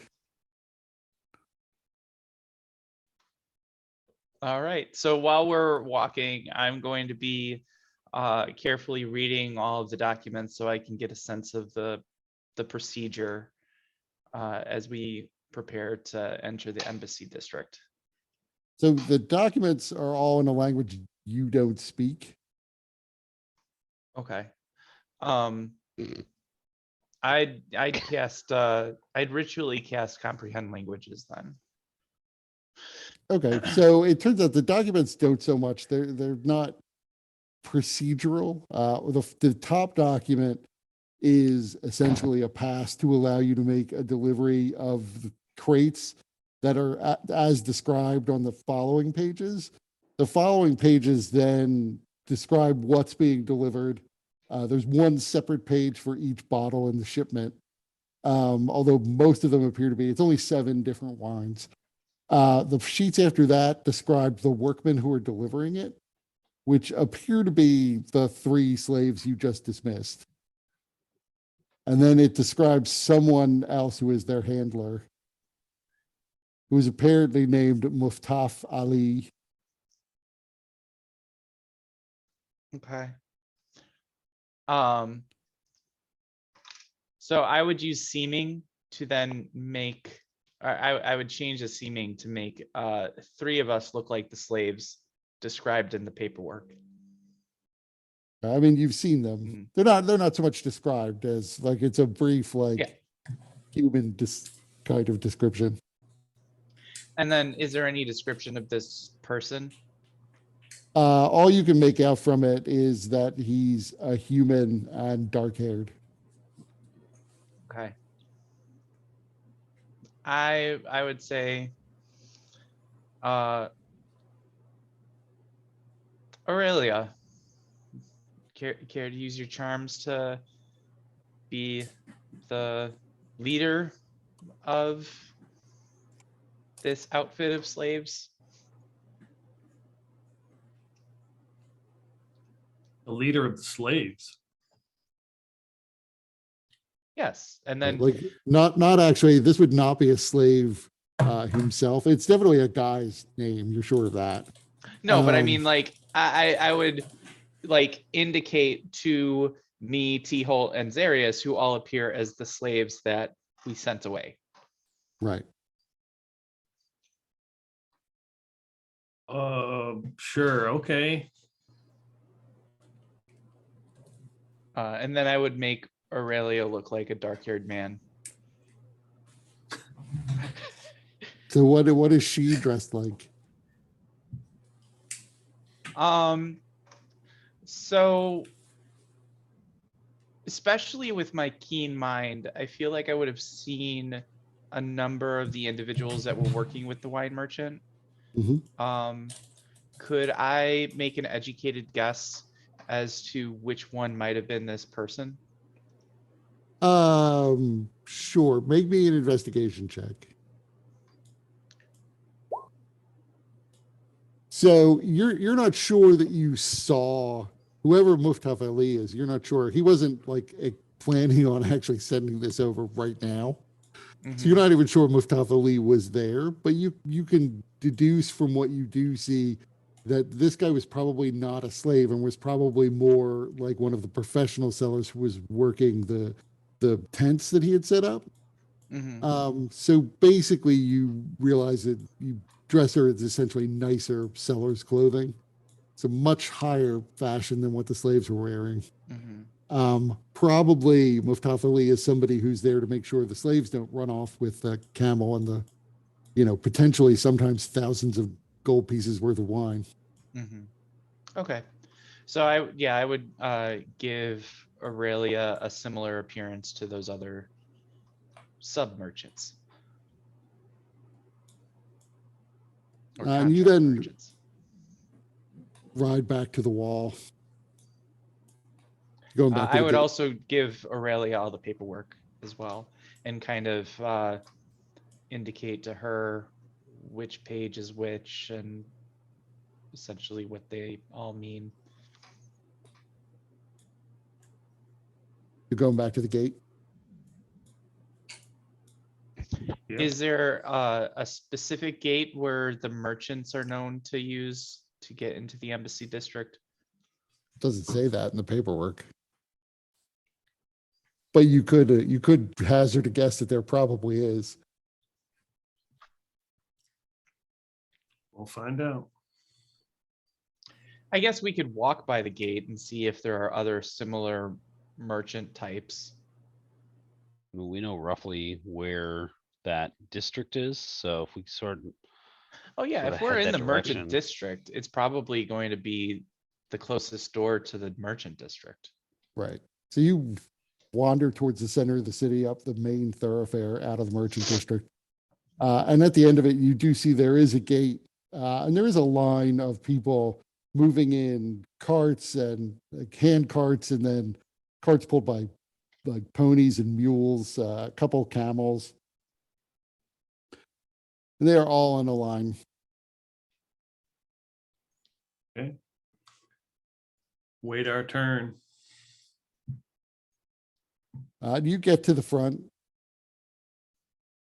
The guard looks at Elsa, aka Muftaf Ali.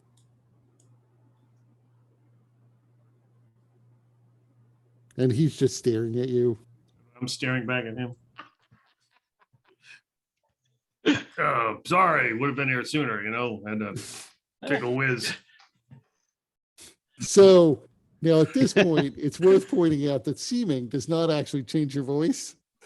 So That's right. So I'm trying to pretend I'm trying to sound like a man. Yes. right. So make me a performance check to see how well you pull this off. It's like Life of Brian. dude pretending to be a chick pretending to be a dude. Right.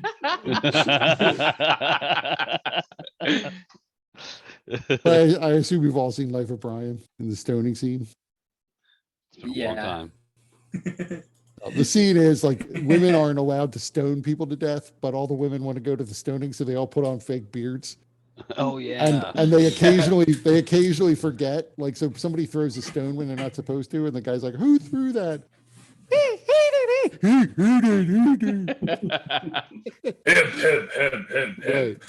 Right. But Aurelia's voice is probably enough to fool all of you. Who is So, is this the real Mustafa Ali?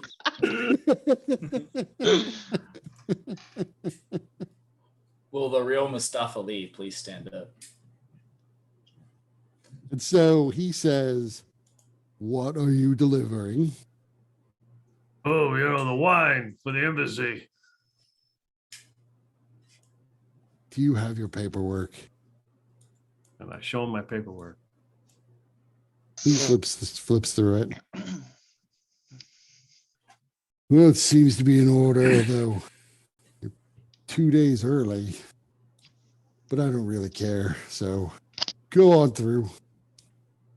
Oh, no problem. You have a good day. And I just mosey on through. So yeah, you make your way through. All right. It opens up into, you see the streets in here are very different in character because outside of the wall, the streets are pretty dusty. There is a lot of sand that has made its way in. Inside, there's some sand, but it is noticeably less. You see that there is the main thoroughfare sort of continues on leading towards the center of the city. You can see there's another wall approximately 300 yards ahead of you. But then there are broad streets that apparently run in rings around in between the wall that's in front of you and the wall you just passed through. So I don't know. Do I know what the embassy looks like? Not exact. So Kepri knows where Yeah. the embassy, where the Dragonborn embassy is, but nobody ever bothered to figure out where like the Imperial embassy is. Care about the Imperial Embassy. So, Yeah. but Kepri says if you're trying to go to the Dragonborn embassy, you'll need to go up 2 blocks and then turn left. Okay. I will do that. And you can tell the guards behind you are not paying any attention to you at this point. Now that you're through the gate, Mm-hmm. you do see there is a fairly large presence of what you would gather to be Kajari military on the streets. They seem to just sort of be stationed as sentries. There was no such like obvious force of people watching out for things outside the wall, but here there does But seem it's, they're not stopping you to figure out where you're going though. Okay. So after it takes about 45 minutes to get there, but you do manage to get to a very large building. There are large golden bulbs on the top of various towers rising up out of this building. But in front and coming in and out, you can see several Dragonborn, almost all of whom are copper and colored, except for 2 of the guards, which are gold. Okay. I won't go like get too close. I'm going to keep sort of close enough that I recognize it's the right place, but I don't want to like approach. I'm going to stop and start like looking at my paperwork and like looking around, like maybe I'm lost. I don't know. So there is a Like- fairly big, like you can see this building in the various Dragonborn, but there's like a fence around it, or at least a wall with a fence atop the wall. A fairly big courtyard around this embassy. And a sort of obvious wrought iron gate. Okay. All right. So what now?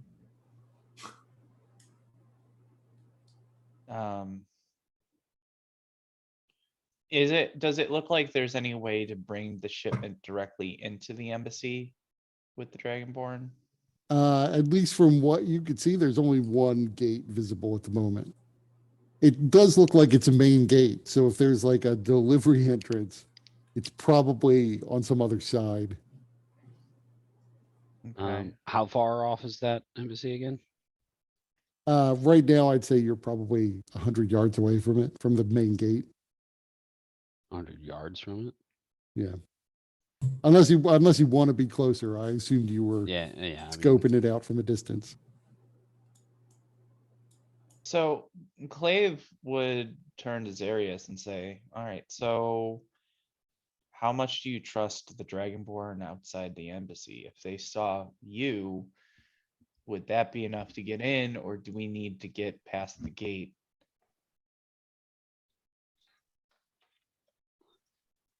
Hmm. It is difficult to say. We may still need to fast talk our way through. Okay. Well, it seems like the delivery gate is probably on the other side. So let's head around and see what we can see. Or maybe you can just have Kepri be really quick about checking it out. If we were closer, I could see through her eyes. We just need to know if there's another gate or if we need to use this one. We don't want to look like fools. It's going to be bad enough that the paperwork says that we're delivering to the Imperial Embassy. Can that be changed? Forging things in a language you don't write might be hard. Yeah. It's just like strategically erasing What erasing language letters. is it? The language is called Sinaj, but it is like a local southern desert language.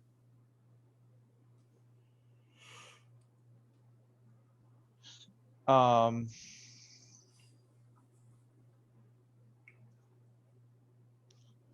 yeah, if somebody if at least somebody in the group had some familiarity with the language, then I might be able to forge the document to look appropriate.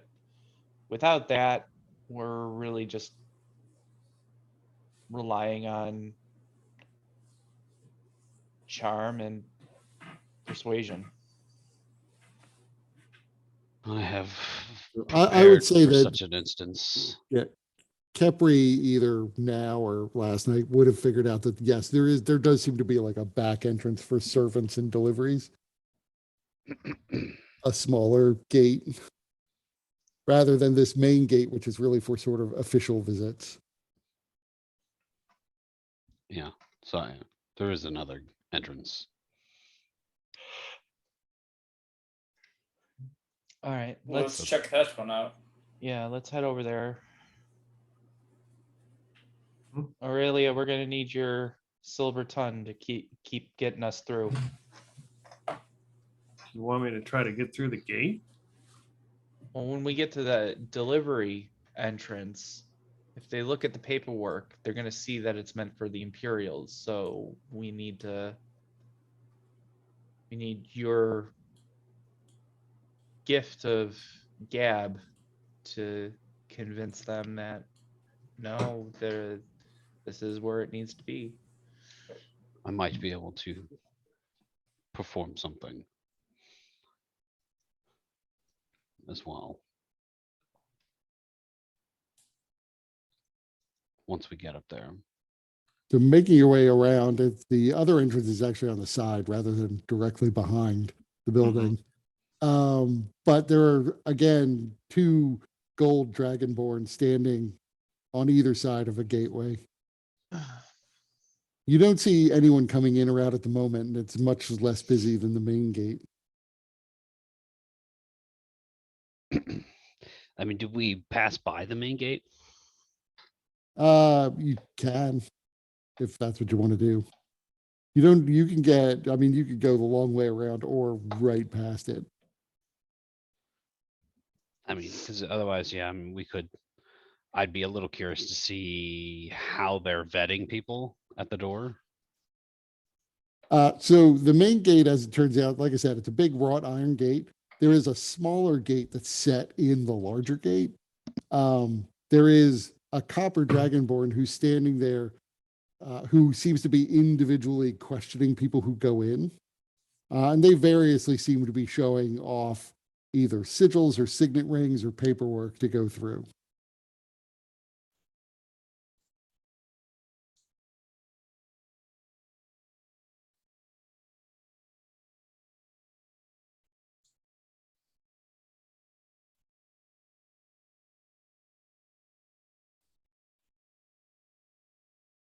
You're muted. Yeah, so I mean, the side entrance might be the easier one to go through here. Okay. Agreed. So 2 gold dragonborn flanking the side entrance. The gate on the side is open, but you don't see anyone coming in or out at the moment. There is a stone path. All of the streets here, by the way, are paved as opposed to the much less likely to be paved streets outside the walls. The merchant's quarter was paved, but the footpath seems to go up to the rear of the building, wrapping around the side. Okay. I will head up to the side entrance unless somebody says something else. So that's what I do. So as you get up to the side entrance, you see the 2 gold dragonborn look at each other, and then one of them steps forward and reaches out with his hand. And I hand him the paperwork. And he begins to flip through it.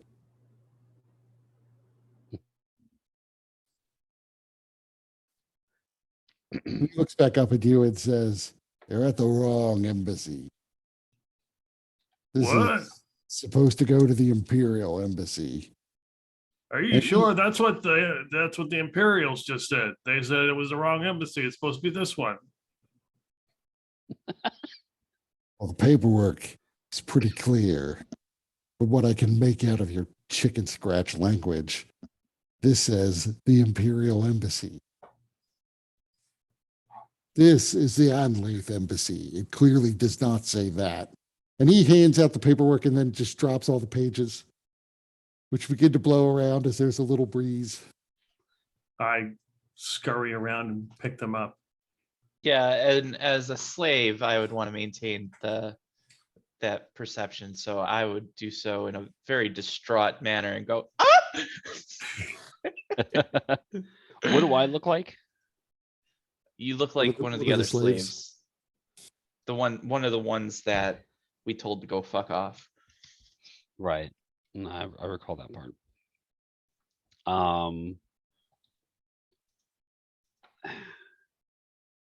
Okay. I'm going to approach, and I'm gonna approach in such a way that the other guard is like so the guard that's here in front of us, I'm gonna approach to where he's like blocking the view of me to the other guy. So like we're Okay. like a line, right? So I want to cast a spell, and I don't want it to be like super fucking obvious. Oh, okay. Okay. I'm gonna cast Fast Friends. Oh, but it wasn't supposed to do that display here. You know, this game is making me realize more and more how valuable subtle spell is. It's very, very handy. I have I have a character in one of my games that I run. Is nobody's ever seen him cast suggestion, ever. They just get a sudden impulse to do something, and they fail to save. They have to do it. Oh, that's the life right there. I mean, he's not gonna. The other guy's not like a huge distance away. He's like 10 feet. He's not gonna see you casting the spell, but he's still gonna hear you casting a spell. What? So I imagine the verbal component here is me approaching and saying something to the guy. And the See, power- I rule that spells actually always have magic words. Like suggestion isn't just making the suggestion; it's the magic words, and then you make the suggestion. Hmm. So this would be sort of the same thing. The verbal component isn't just you telling them the activity you want them to do, because then all of these sorts of spells are automatically subtle. Mm-hmm. Sure. So you could, you probably will still have to explain yourself to the other guy. Well, that's what I But- have my new friend for.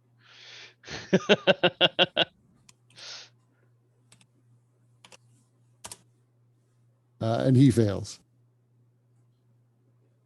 Yep.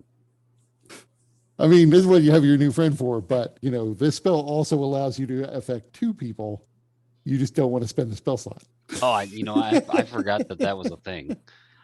You know what? I will actually cast it at a higher level so I can get them both. Okay. I didn't even pay attention. I'm so used to some of these spells, just like it targets the one person. That's it. They both fail Nice. because you're not Clave. The dice have been terrible to me tonight. Fucking terrible. I So think what last session act- too. So they're charmed by me for the next hour. Right. And they'll perform to be of some sort of service to me as best as they can for that amount of time. Right.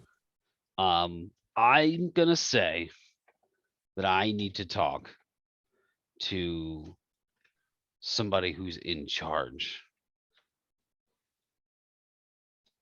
Well, do you want to, you mean the ambassador? I mean, we don't have control of the ambassador's schedule.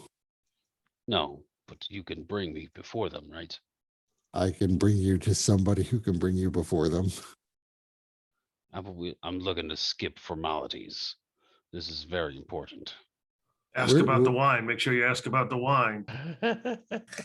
Well, see, we're just gate guards here. Like, we don't have any connections to the, to the nobles. And it's the nobles who got to talk to get to the ambassador. I will look to Clave and say, can we do away with this for now? Yeah, okay. And then he removes Darius's disguise. Well, doesn't remove it, but makes him look like himself. Right. And you can see they're surprised. And you can also see they have no idea who you are. That's fine. I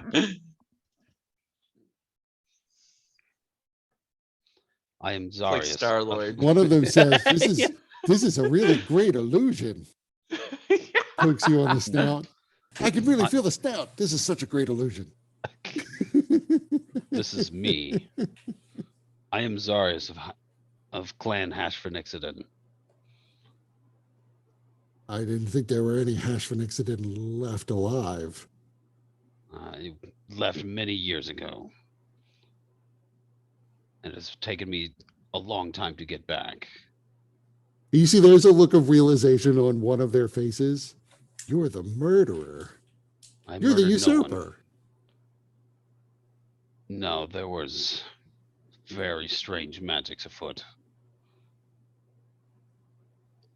Maybe. I mean, I guess, but that's what we were told, that all of the Hashfenixidine line was killed so that the only one left, the only one able to take over the crown was the exile. And you're saying that's you? Unfortunately. I do not. Oh, you wish must to- know. You should know not- somebody inside then, right? Like you're royalty, or at least sort of the royal line. Yeah, maybe he can sign for this wine.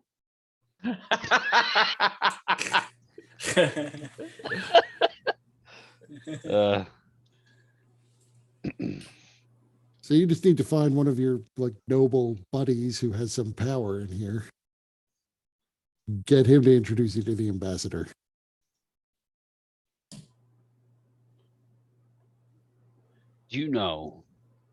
do you happen to know why they have stopped looking for mercenaries? Well, I don't know that that's exactly correct. If you mean for the resistance, they should still be looking for mercenaries. They're just, a little more selective now that we've got an actual sizable chunk of money that we can use to pay for people. They were kind of looking for anybody who would join up using the funds that we had available, but evidently the Empire has brought just a ton of money with them.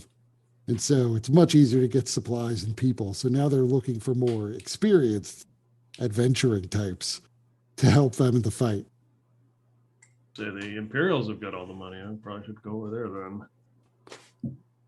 That's what I hear. I don't know who actually has it or where it is or anything like that. I just know they're no longer just, frankly, rounding up all the little Dragonborn to be cannon fodder in a war against the giants. I also hear, by the way, just prior to the Empire joining, there was a massive loss where we were just decimated. But to the best of my knowledge, they're still looking for people. They're just not looking for quite so many low quality fighters. They're looking for a more small and select group of high quality fighters. Seems very convenient that the Empire suddenly was there right when they needed them the most. Things are Well, the Giants have been around for a year. The Empire got here like 2 months ago. I don't know the politics of it, to be honest, but the rumor is that the Empire is just afraid to give the demons and the giants a foothold. Evidently, they've been fighting with demons throughout the North. I've not heard as much about them fighting giants. And to be honest, there hasn't been that much success as yet. So we guess you could question what great allies they are or are not. Can you let us in? Sure, I can let you in. I don't know what you're going to do with this wine. It's not, it really is, it does say it's supposed to go to the Imperial Embassy, but I Yes. gather you don't really care about delivering the wine. Of course I do. I need another slave too. Look, I'm down one.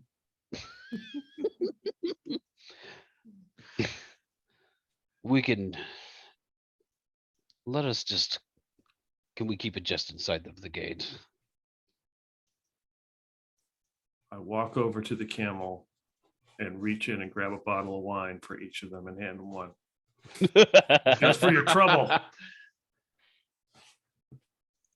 Well, why don't we take the camel inside the gate? We can tie it up. We can take you in and escort you until you find somebody who you know. Yes, I mean, do you know anybody who's working at the embassy? I do not know yet. I have not been back. I have not been to the city, and I don't know if I ever been to the city actually. Even whenever I left this place, I'm not sure I would have came here. So I've never been to this city. So I do not know who is working inside. Okay, well, let's get you inside. We'll find somebody. I'm sure they'll. Well, you're not the most popular person, of course, because of the whole destruction of the entire Ashford-Nixodine line. But I'm not a fan of it myself. at least you must be very important. So someone I'm sure will want you to see the ambassador. Good.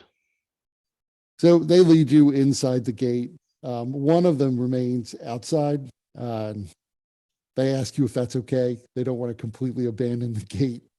Oh, you don't want to. Never know who's going to try to get through. It is fine. So one of them then ties up the camel and leads you inside. He has to lead you past several gold dragonborn guards that are standing outside the building.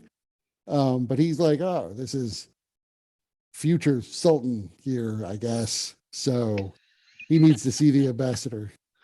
I hand my two slaves each bottles of wine, and I grab one. We may be a while. Who knows how long it'll take in case we get parched. That's a good call.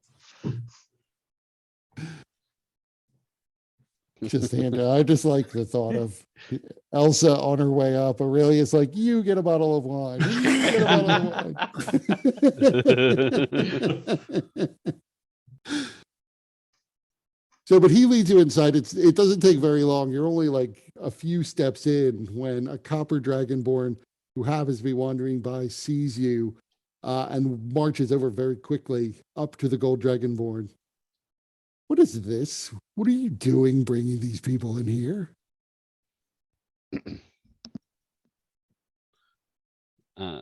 It was a copper that said this? Yes. We got a wine shipment, but he's first. I come on official business. Well, I am the Countess Ifri. Who are you that you have official business here? Why do you need an escort from one of the gate guards? I'm Zarius of Clan Hashfenixiden. Well, I know your name. She sort of looks you up and down. You have any proof that you're Zarius? I mean, I just present my staff. I mean, that's the main thing I have. It looks real enough. Why are you here? Have you come to claim the crown? I've come to free the people from the demons and the giants. Well, that's certainly a noble cause. What do you intend to join the fight? I intend to confirm how you've been fighting. My understanding is you've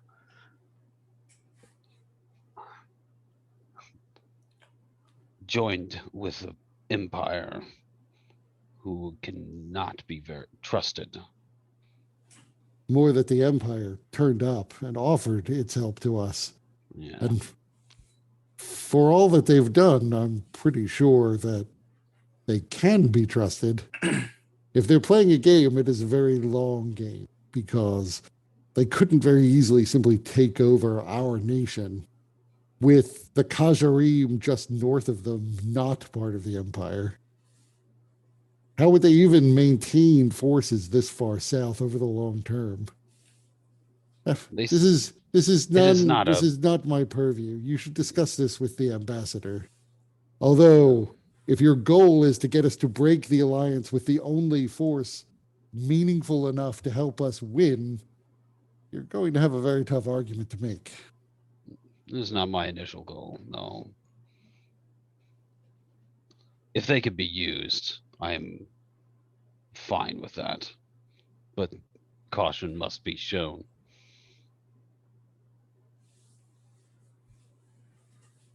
I will go and see if I can get you an audience with the ambassador.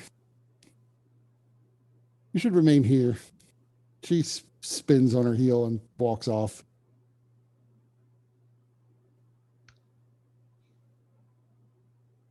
I will put a hand on the gold dragonborn guard that escorted us, like on his shoulder, and say, "You've done well. You can return to your post." Thanks. Good luck with your fight against the demons and giants. I hope I get to fight alongside you at some point. You seem strong. It would be good to have you there. And he walks out. And I'll roughly time it however long it took us to walk here. As soon as roughly that amount of time feels like about that much time has passed, I'll drop the spell. I may need because I actually want to cast a different spell. I wish to cast detect evil and good. Nice one. Okay. And at around the time you cast that spell, I mean, there are Dragonborn in the room with you, but about the time you cast that spell, you do hear many, many footsteps as people emerge from like every doorway, and in the doorway behind you, they don't have weapons drawn yet, but they're clearly hedging you in. Hmm. And that's where we'll pick it up next We time. don't have enough wine for all these people. They definitely look hostile. Sure. Just not on the verge of attacking just yet. Fine. Right. And maybe expect a Aurelia chance to will talk. charm them by giving them all wine. Yes. Got a whole shipment outside. In fact, that's all why they're here. They've heard people are handing out free The wine. Yep. Yeah, right. That's why they don't look friendly. They're just looking for their next fix. Right. They've all Or turned me- into me- alcoholics.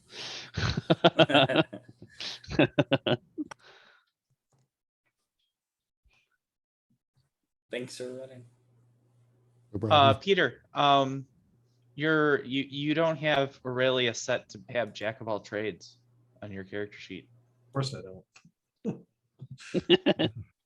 I thought you did previously.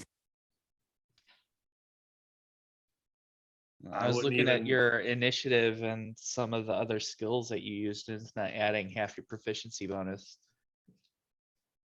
I wouldn't even. Yeah, I would. If you go to the settings tab, the little gear, Okay. there should be a check mark under the skills. It says Jack of all trades. Yeah, it's checked. It is? Yep. It's weird. Didn't look like it was adding for some stuff. Do you have what's your dexterity?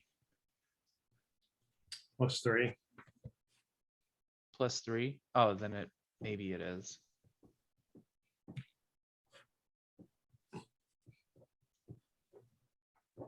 I don't know. I Yes. can't even find anything she rolled. I thought your dexterity was higher, so when I saw your initiative, Oh yeah. No, it's not. Yeah, this could turn into a fight. Good. I mean, actually, I was kind of hoping to get you to the ambassador, or at least somebody who had more information.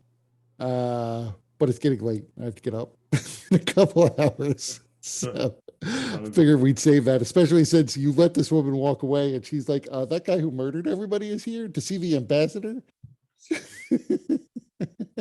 yeah. I'm just here to sell wine. I'm just bragging the way it's going. Right. I mean, the rest of you could be like, we're just his slaves. He bought us and then brought us here.